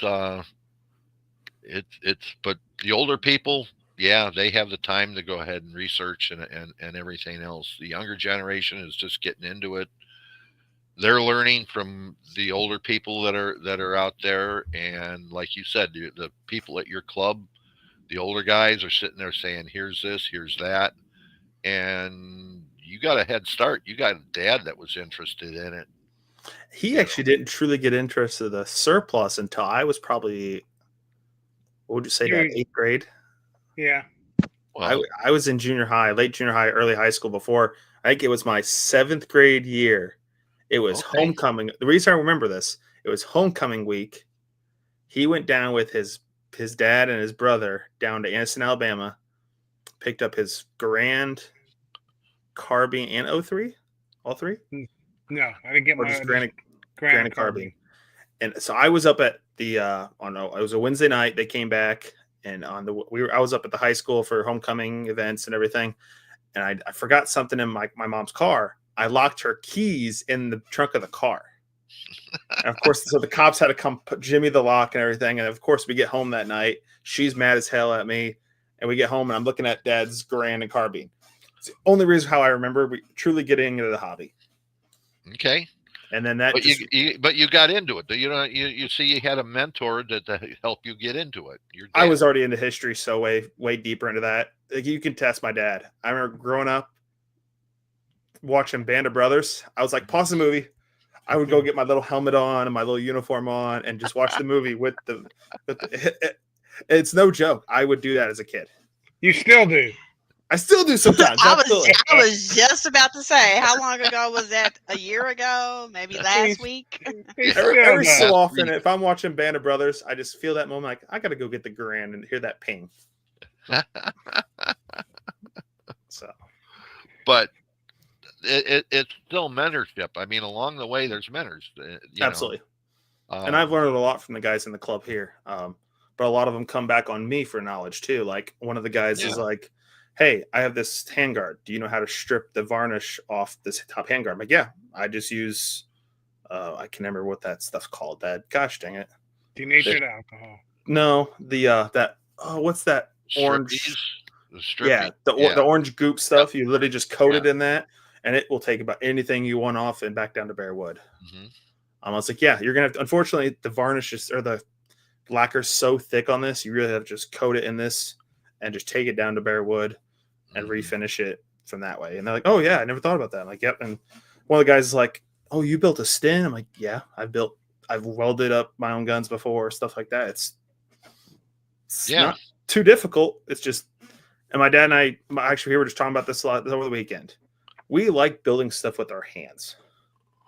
That's the fun part about the hobby, is taking something and taking it from this to this and knowing that you did that. And it's the same way on the reloading side, like the Martini Henry or some of this 11mm Mauser. Who knows the last time these guns were shot? It could be almost 120 years. Yeah.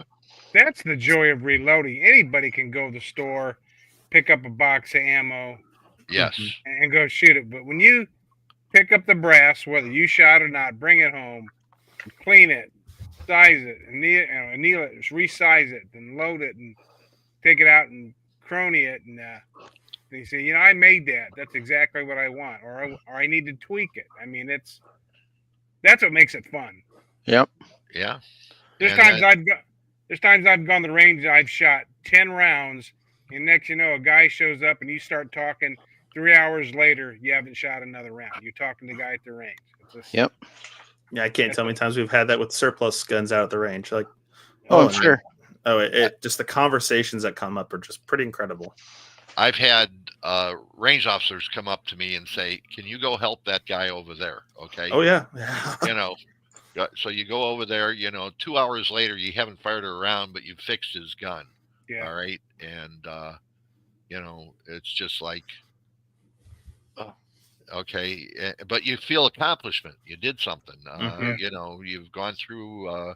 Getting the things reloaded and everything else. Hand loading, teaching somebody how to hand load, how things are done, even basic reloading. And people going out and taking your ammo that you've helped them make, and they go out and shoot it. Mm-hmm. That's a lot why we do this here. Absolutely. And it's kind of the same way. I've been at the club, my gun club, multiple times. And when I joined this club, you have to do a class, take like a test, like know the range safety rules, stuff like that. And then kind of basically you have to shoot just to make sure you're proficient and safe shooting it, especially. And then they're supposed to take you on a walk around of the range. I've been out there a couple times and shooting with a couple buddies, shooting some surplus guns, and the membership officer, when he's doing the walk around, him and I talked when I took the class. Both of him and I reload. He was in the United States Marine Corps, so he's into the old stuff as well. If he sees me out there, he'll bring up the class and has me start just kind of talking about some stuff. And the people that he has is like just their eyes open when they see somebody like me like this kid knows this, and sometimes they see me with my chronograph or all these Yeah. other things. They're like, how does this? It's just I started from such a young age, and it's a hobby I enjoy so much. If you find something you really love, you really put the time into it. That's the biggest thing. Yeah. And we know a guy that has gotten in and out of hobbies so much. It's like, how do you enjoy anything? So, Right. Sharinda, we can go shoot whenever you want. You just let me know. Bet. How about the week after this weekend? I don't think I have anything going on, so I should be good. All right. I'll look at text I'll look at my calendar. I'll let you know. Okay, that works. And I gotta hop off too. You're not going to Branson, Nick? Oh, that's not Labor. It's 3 weekends from now. Next, the 16th, and then the weekend after would be Well, no, 1, 2, 3 weekends from now is our Branson trip. She's talking next weekend, the 16th and 17th. Oh, okay. Yeah, I don't. Yep, and it doesn't have to be on a weekend per se. Just let me know. Yeah, no, just let me. Yeah, we'll figure out a time. So, Okay. All right. Good night, gents. have a Good good one. night. Good night. Good night, Sharonda. Have a good one. So, but yeah, I mean, that's the, the idea, is we have something to offer. And, Nick, you have a lot to offer, taking a 20 gauge or 28 gauge shell and necking it down to. Well, like this one here, this cartridge, I've had this gun for over a year, and I haven't even started attempting to form a piece of brass yet. I'm still doing so much research on the correct methods I want to take to form this case. I don't want, because the brass I bought for this was like $1.30 a piece. Yeah. When it comes in stock, you buy as much as you can, and that's your stash for a while. So I want to make sure I get every piece I can used out of the brass I bought for this gun. So I'm really taking my time. So it's just the time and effort. Like I said, a year. I haven't touched it yet. What gun's that? The 7184 11mm Mauser. Yeah. So I'm going to make the brass work. Which is a whole lot different, because this stuff here, Peterson, it runs $1, $1.10, $1.20 a piece of brass, and you know, like and you said, you have to sit down now and make it into something. Yep, like you said, Martini. Yeah, Martini starts as this. It starts as a straight wall shotgun case, right? And I form it to this. So that's a lot of work. It is, and I can't how many times I've ruined cases like you can see on this one. A ton of loop dents. So that's why I just made a dummy out of this case. But I've had so many times where I've ruined that case, and these aren't cheap. I think these are up to almost $2 a piece anymore when you can find them. So it's just a lot of. That's the issue, because this is Magtech. Yeah, and I think this stuff's coming out of, I don't remember where now. Made in Brazil. So that's when you can find it. That's it, yeah. And then there's some things where I have to, like, for this 11mm Mauser, it's got a weird A base on the bottom of the case, so it'll be a little difficult to either. A lot of people add like material back here, like Scotch tape or other stuff, like multiple layers. I'm gonna do the O-ring method, right? Put an O-ring down here to have it sit back a little further in the chamber. So I've just, that's the other thing. And then just, I got to turn the rim down a little bit. And then of course size it.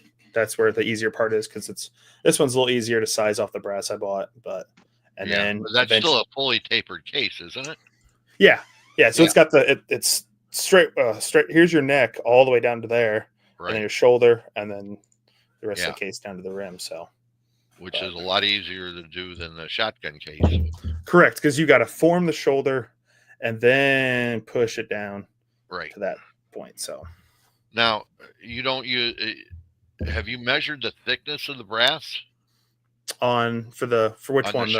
On the shotgun case? It's slightly thinner than what the original cases should be. I'm looking to find some original ammo for a good price so I can pull one of the rounds. And I know it would be a butcher case. I would cut it just to try to get all my measurements. Okay. But these are known for being thinner walled cases than the Okay. original stuff. Originally, when the round first was developed, it was a foil wrapped case. So they wrapped it with a brass foil. That's when the original round was made back in the 1800s. And then they got later on, then they went to the extruded brass case in like the 1890s.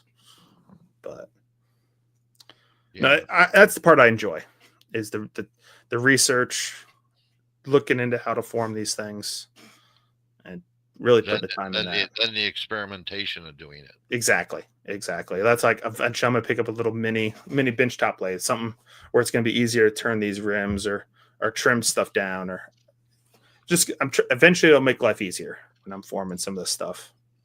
Yeah, you can get a fairly decent for what you need lathes for $1,200-$1,300. Mm-hmm. That's accurate enough to do what you need it to do.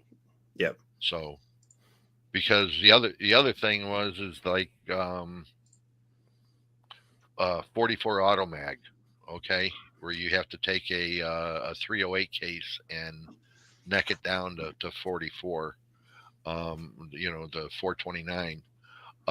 You had to ream the inside of the case. That's why I was wondering if you measured the thickness of it. Yeah, and fortunately, there's a couple of cases rounds I've looked at wanting to load eventually. Like one of them is 6.5 or 6 millimeter Navy, which was the old Remington Lee Navy straight pull that the U.S. Navy used for a couple years.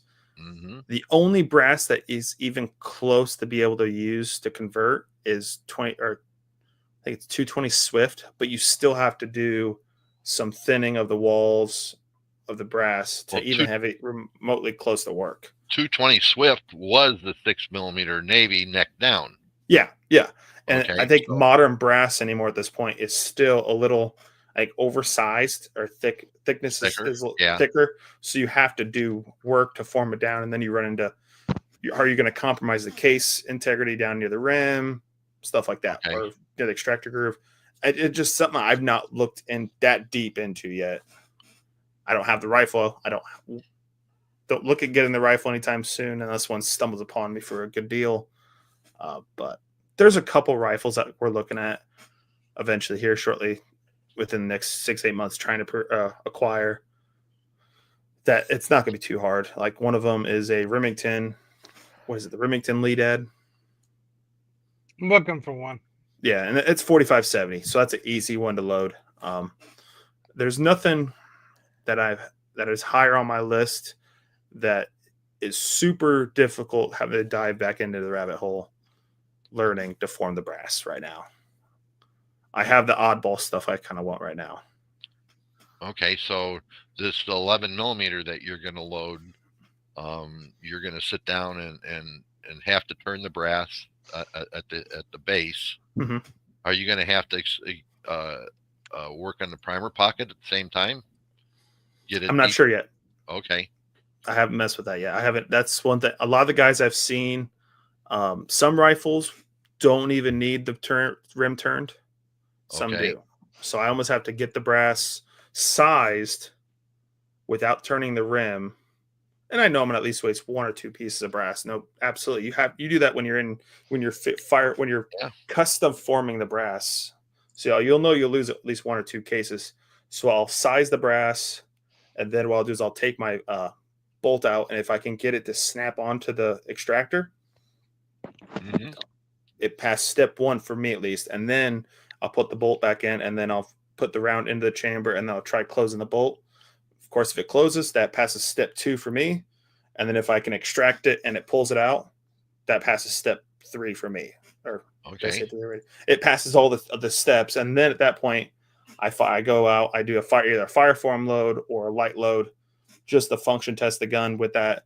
Then of course check the case, stuff like that. So there's 6 or 8 steps I take when I'm forming a case out of something completely different, just to get to the end. So I know Bill Nagy was using 308 to form in a 22-250. Okay.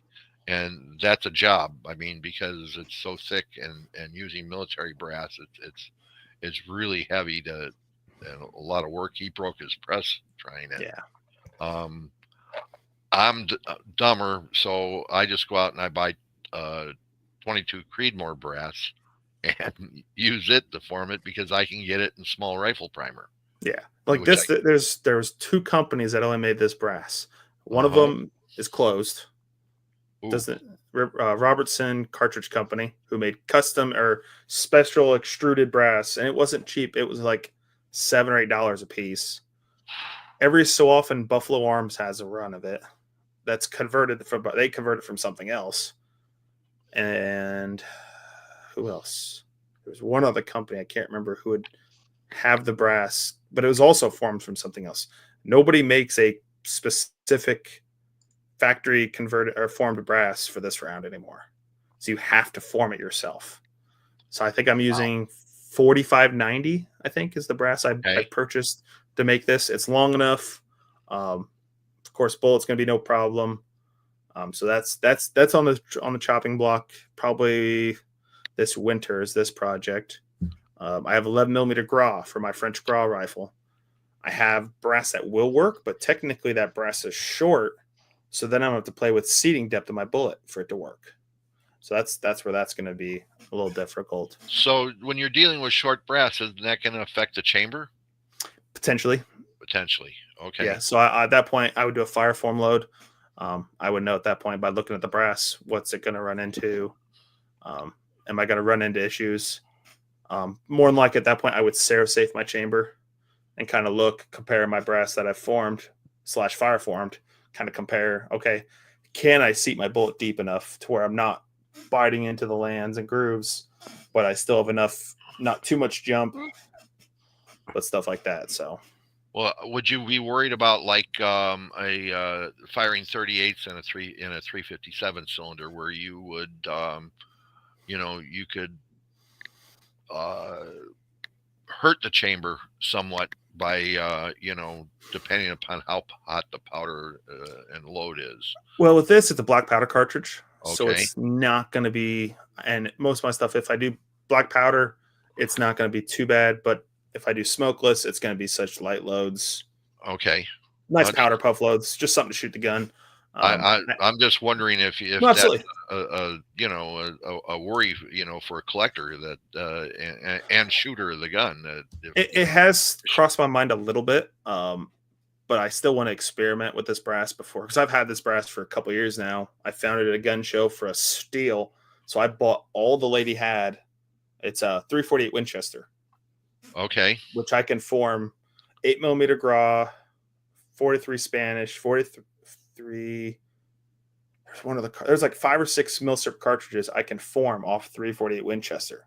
Right. So I bought all she had for that reason, and specifically if I ever got the Gras, if I had ever gotten the 43 Spanish, it's good to have it. If I ever did get them, I could sell the brass off at a later time and recoup that money. But so that's on the chop. That one's another one that's probably going to get to sooner because it's a little bit easier to form the case. It's just anneal and then size the brass. And then I will play with, like you said, Paul, check and make sure I'm not jumping, that bullet's not jumping too far where it's going to hurt the gun. Now, how are you expanding next on that? I mean, you're at a three, basically a 350, hole there, and then the Lee okay. Universal case expander or neck expander. That's the one. That's my main go-to expander.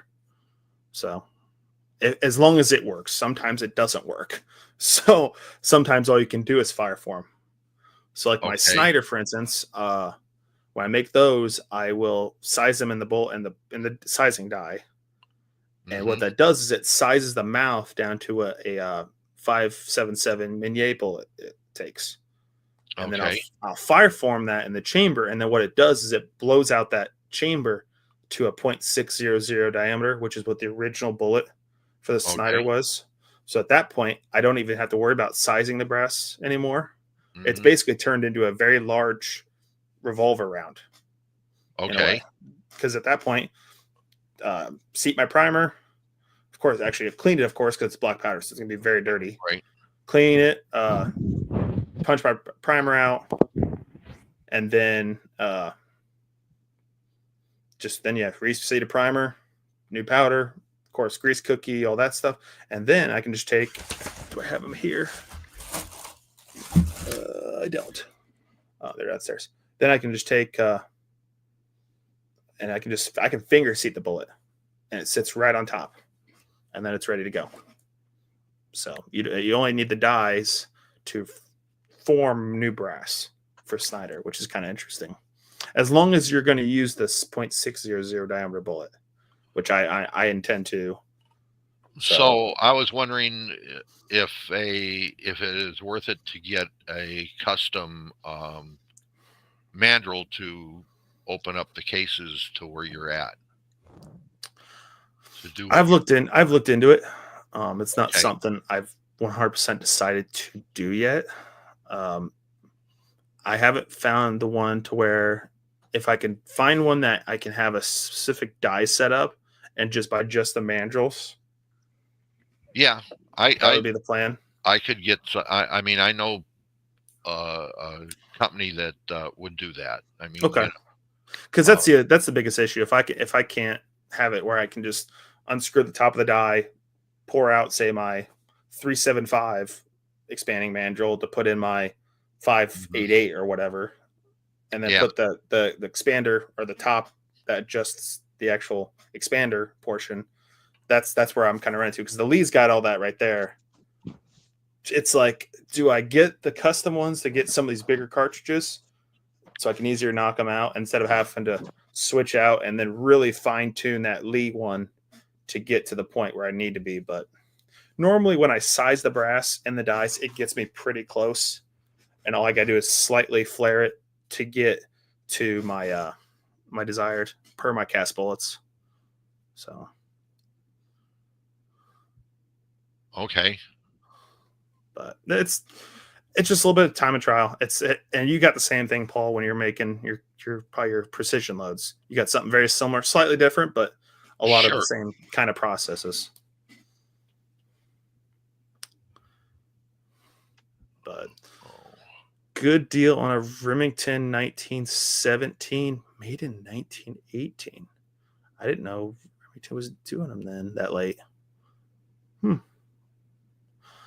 I say as long as the stock hasn't been varnished, if you can get under $1,000, it's a pretty good deal. About 900 and under is where I try to be if I'm looking at 1917. I have a Winchester 1917 that's really nice. My dad's got a Eddystone that he really likes. Both shoot great. So I pay nowhere near 1,000. I got so if you can get around a 700, you got a hell of a bargain. Yeah, I paid $600 for mine. Actually, I didn't technically pay $600. I only paid $200 because I sold 2 guns, and I only had to pay $200 out of pocket. So, but here. And with the 1917, Ed, it's probably one of the strongest actions out on the market, out of all surplus guns. They took those post-war, and a lot of them were chambered to big African hunting cartridge loads. Mine's made in 1918, Nick. Well, yours is Eddystone, and I know they made those. Remington, I thought, was one of the early contract ones. Does it say Remington? It says Remington Rem 1917.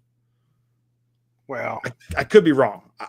I'm not into the 1917s as much as some people I know. Here, Nick.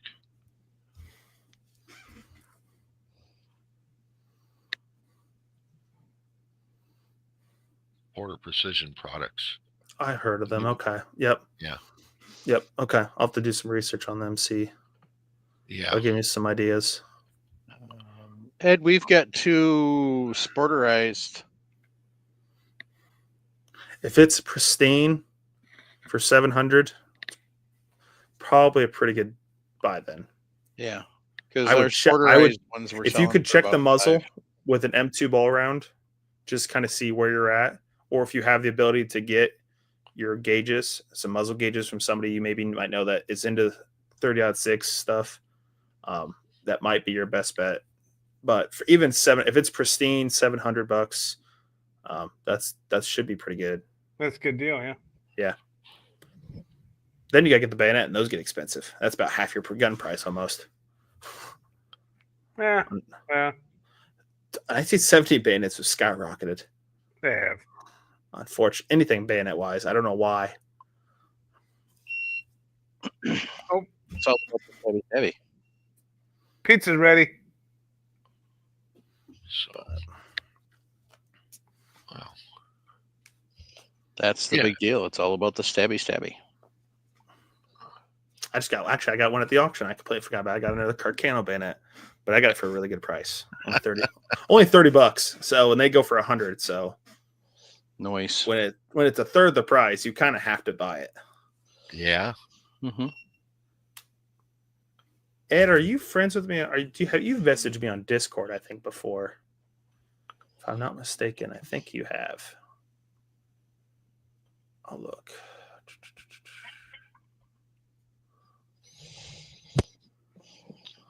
So did you get that spreadsheet that I sent that I posted? Yes, on? I have. Okay. I didn't even mess with it. That is because we got busy Saturday, and then of course Sunday went to the auction that I found out about on like Thursday. I probably will work on that because we're going to the auction. Yeah, it's. On I Saturday. just wonder Yeah, when you're gonna. Like I said, I'm going to start getting some more Doto loaded up here shortly, and then so that's using an extruded powder, and then I'll Right. go to like a flake or a ball powder and kind of get that comparison. So, yep, okay, yep, I remember you had now. Shoot me some pictures on Discord if you can. I can definitely tell if it's a buy or not. And if the pawn shop will let you take if they have odd 6 there, and they'll let you do a loaded round muzzle gauge just to kind of get an idea, that'll give me an idea of how. Or even if you can bring an odd 6, tell them, hey, it's not going to go in the chamber. I just want a muzzle gauge. And most pawn shops won't care. Just bring a bullet with you. That too, yeah. I can get an idea because I know where the ogive on most odds or 308 bullets are.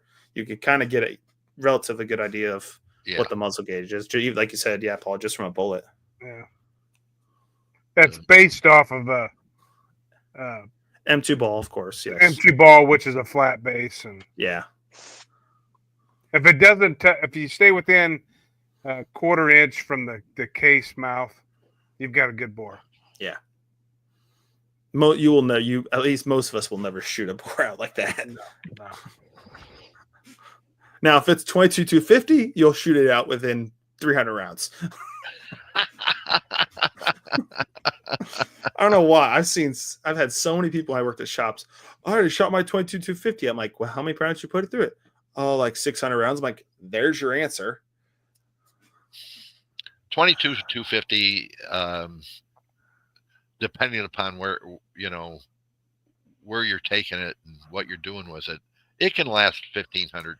Oh, absolutely. I think all the guy was putting through was the old Hornady Super Performance stuff that was moving. I think what is almost 4,000 feet per second. Yeah. So it's a barrel burner. It's like, if that's your problem, that it's loaded with ball powder, and Yep. it just eats barrels. Yep. First one I bought, I sent it to the gunsmith. He says, it first 4 inches does not have any rifling left in it. Okay. And it'll do that. That's because you go out and buy, 400 cases, and you go out to a prairie dog town, and it's already taken you, 300 or 400 rounds to really get it dialed in. And hey, we could show them what that looks like. Yeah, we do. We have to chamber cast that 284. It almost makes me wonder that they have a Eddystone Sporter for 400. I'm like, how sported is it? If it's just a stock cut down, yeah, 1917 stocks aren't the cheapest thing in the world, but I have a hard time finding one. I know. True, you've been looking. I forgot about that. You have been looking. That's not what I want. But yeah, most 1917s, I have not seen one truly shot out because they saw action in World War I, then they came back, and really at that point were almost given to the National Guard at that point. Well, Most- that part of the National Guard, you got to remember, they took those rifles out every other weekend and Yeah, cleaned them yeah, Okay. that's the thing. Yeah, they cleaned them and cleaned them and cleaned them. unlike And in the combat, Yeah. they just went, oh, it failed functions. We're good. It's not a plug bore, no mud. We're still good. So yeah. They thinned the pair on the sporter. Okay, yeah, that's a no go then. Yeah, if they got a pristine one for 7, as long as it's in good stock and hasn't been varnished, that's a good buy. Excuse me, Allie. Beep. Come on. Oh, good grief. But Now the question is, where did the thing I'm looking for go?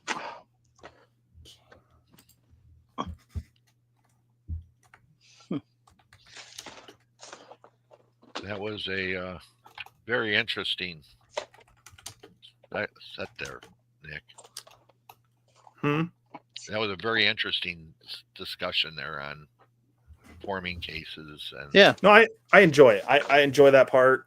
It's like I said, it's working with your hands. It's the time, the effort. It's not like I enjoy loading 223. I enjoy loading 38 special, but I love the challenge. it's a hand loader. And that's where the hand loading side comes out. It's the challenge, the effort. You're going to have fails, and I know that. That going into it. I don't want something. I like my easy loads, like I said. Yeah, 223, say 15 grains. That's not, of course, not correct, but it's your brass length, your charge, your bullet seating depth. That's child's play. I like the challenge. So diving into that challenge makes it fun sometimes. Mm-hmm. And like the project, my dad and I are getting ready to start on the 03 Sniper. It's not really going to be a challenge because we've already rebarreled stuff before, so it's literally just going to be a barrel swap. So, I imagine you already have barrel vise and all that kind of stuff, right? Barrel vise, action wrench. I've already got the chamber reamers. I got the pull rod. I got. Okay. So in other words, you're taking a already partially chambered barrel. Yeah, by NS, new old stock barrel, which is short chambered because it hadn't been on a rifle, and you ream it to the bolt just closes. Yeah. So I can't are the find my. sights fixed on those already? What's that now? You have to silver solder the sights onto that then? No, it doesn't have a sight. The A4 doesn't have a sight. Okay. Yeah, because they on the A4 they pulled the front sight block off, and it still has the dovetail groove, and will permanently be on there. So we'll have to pull the front sight block off. But yeah, there's no rear sight assembly because it's got the Redfield mount attached on top of the receiver, and then the scope we're pulling off to put on a different gun. I'll put this one on. So yeah, all it needs is the hardest part that we've already thought might be we got to take our time on is when we take the screws out of the scope mount, the Redfield scope mount. We don't want to strip the screws. We don't want to ruin them, of course. So we'll, of course, throw a little bit of Crow Oil down in there, heat it up a little bit, and then slowly back those screws out. But that's probably going to be the hardest part of the whole project. Just to take the time. Just so you know, use a very controlled heat gun instead of a torch to take those screws out. I've seen scopes that were taken apart and people used some very heavy heat to loosen screws up, and it has ruined the glass in there. No, you're talking on the mount, the base. Right. Yeah. Yeah. I'll probably use a soldering iron is what I'll use. Okay. Yep. Yeah. Soldering iron works great for heating up the screws. Yep. Yeah, Ed, I'm looking at the photo right now that 1917. That's the original stock. Hasn't even been sanded because on the finger grooves, I don't even see any rounding on the finger grooves. Nice. So that's in really nice condition. Do they have it listed at 700? If they do, I would see if they'd give you any sort of discount because most pawn shops will give you 10%. Most. They have enough buffer built into there. Usually they do. So, but So if anybody's into marketing, FN's looking for a marketing manager in the Carolinas. I don't need to move to Carolina. I love where I'm at. So we'll have to show the barrel off next week because I can't find my frickin' camera.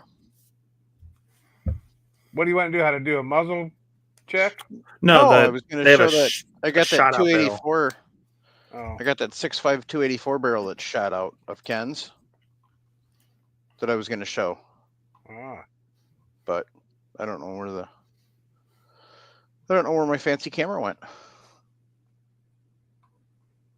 I had put it somewhere, but it's not there.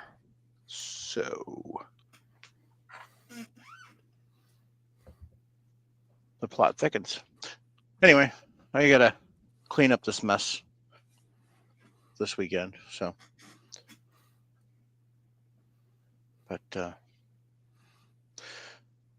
right, gang, let's wrap this up. For those of you who are Patch of the Month Club members, been a shipping delay, so hopefully they'll be out shortly. This is July's. So when you're a Patch of the Month Club member, you get to see these patches when I turn my camera back on. And then it focuses. So, but you got your vinyl pad, and then you've got your sticker and your drawing. And you can go to firearmsradio.net/category/podcast/reloading-2 and click on support the show, and that'll take you over to Patreon so you can sign up to be a Patch of the Month Club member. If you're looking for camouflage, like this sweet color pattern here. I don't know why my camera is being wank.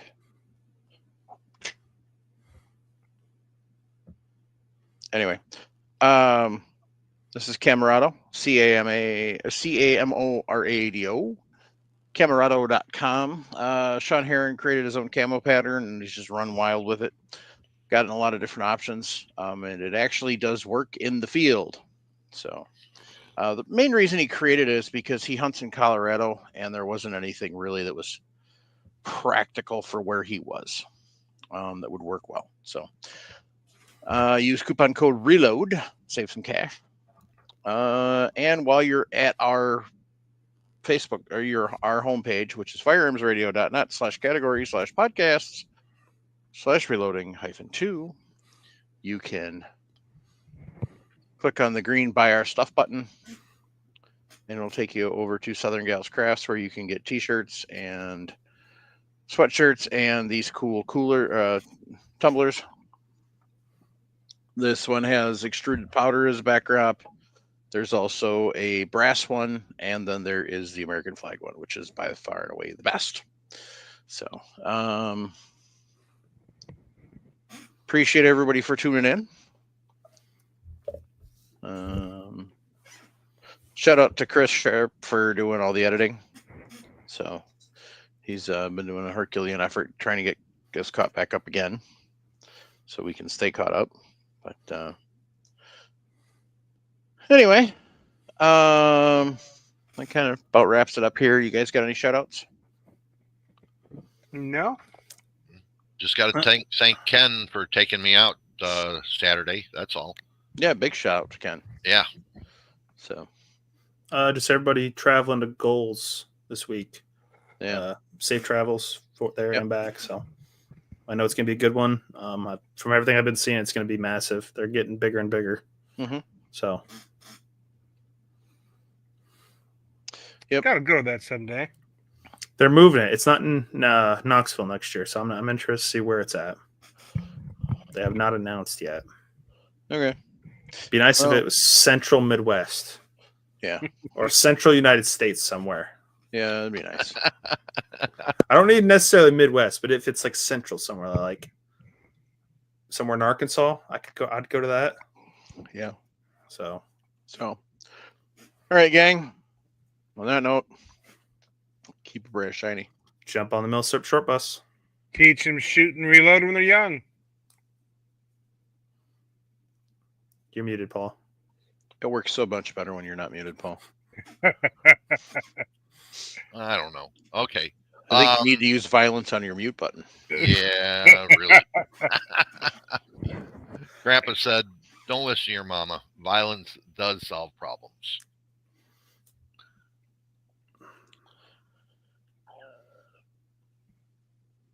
Sorry, I didn't want to burp on air. If you're struggling, I suppose I forgot one important thing. Support the Second Amendment, because without that, we don't have us. It's kind of interesting as you're scrolling through Instagram, you get a lot of people that are from other countries and stuff. There's a Brit. I want to say it's Josh from Britain, something like that.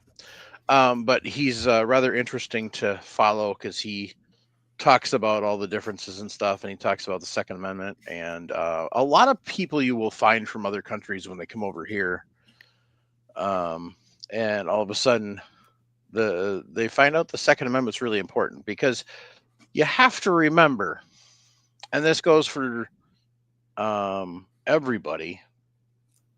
If you want to complain about the government, that right has to be protected somehow, because the government likes to be a ruling class and they don't like to hear about what they're doing bad, especially when they're using it to line their own pockets. So the founding fathers put the amendments, the reason they put the Bill of Rights in the reason they did, in the order they did. The first is the most important, and the second guarantees that the first exists and continues to exist.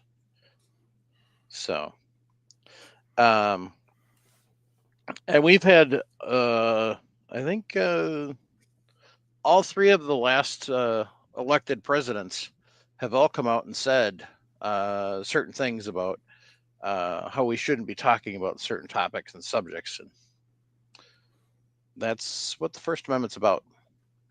It involves government. You dang well right we can talk about it. So, but there's only one way that happens. So,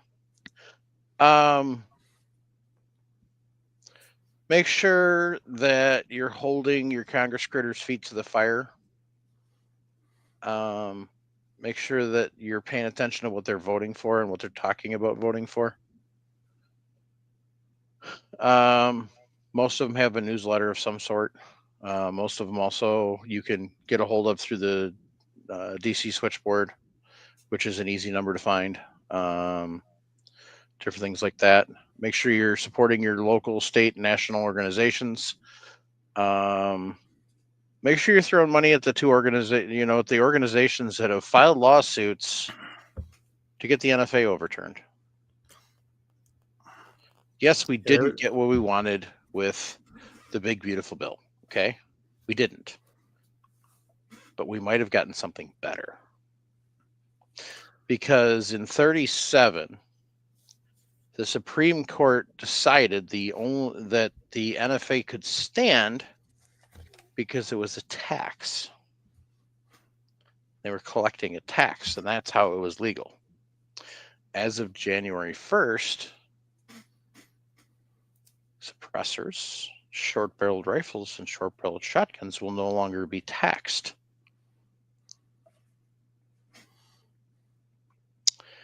I've not read the NFA to see if it's an all or nothing bill.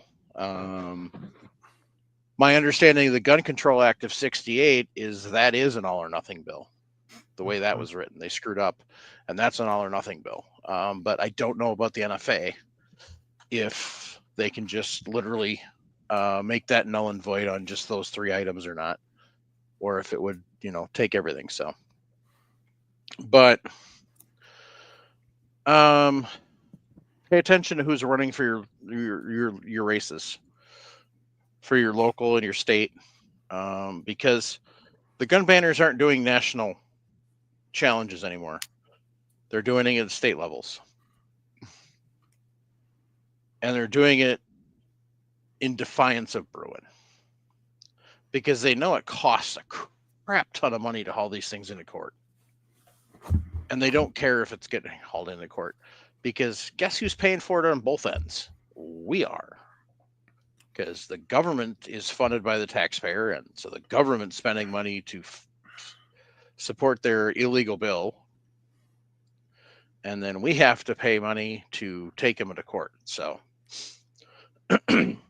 so if you can stop the bills from getting passed in the first place by stopping the schmucks from getting elected in the first place, save a lot of problems.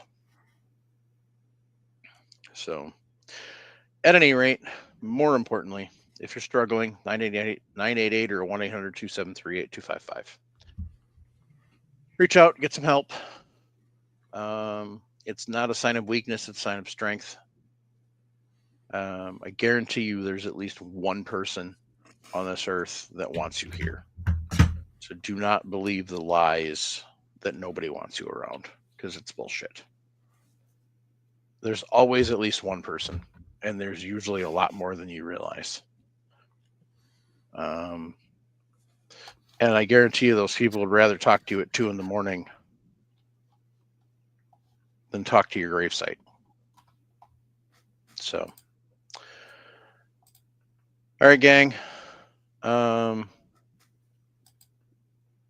Thanks. If you have any questions, comments, concerns, 608-467-0308 or reloadingpodcast@gmail.com. Thanks, everyone. Have a good night. Good night. Good night, Hey, all. all.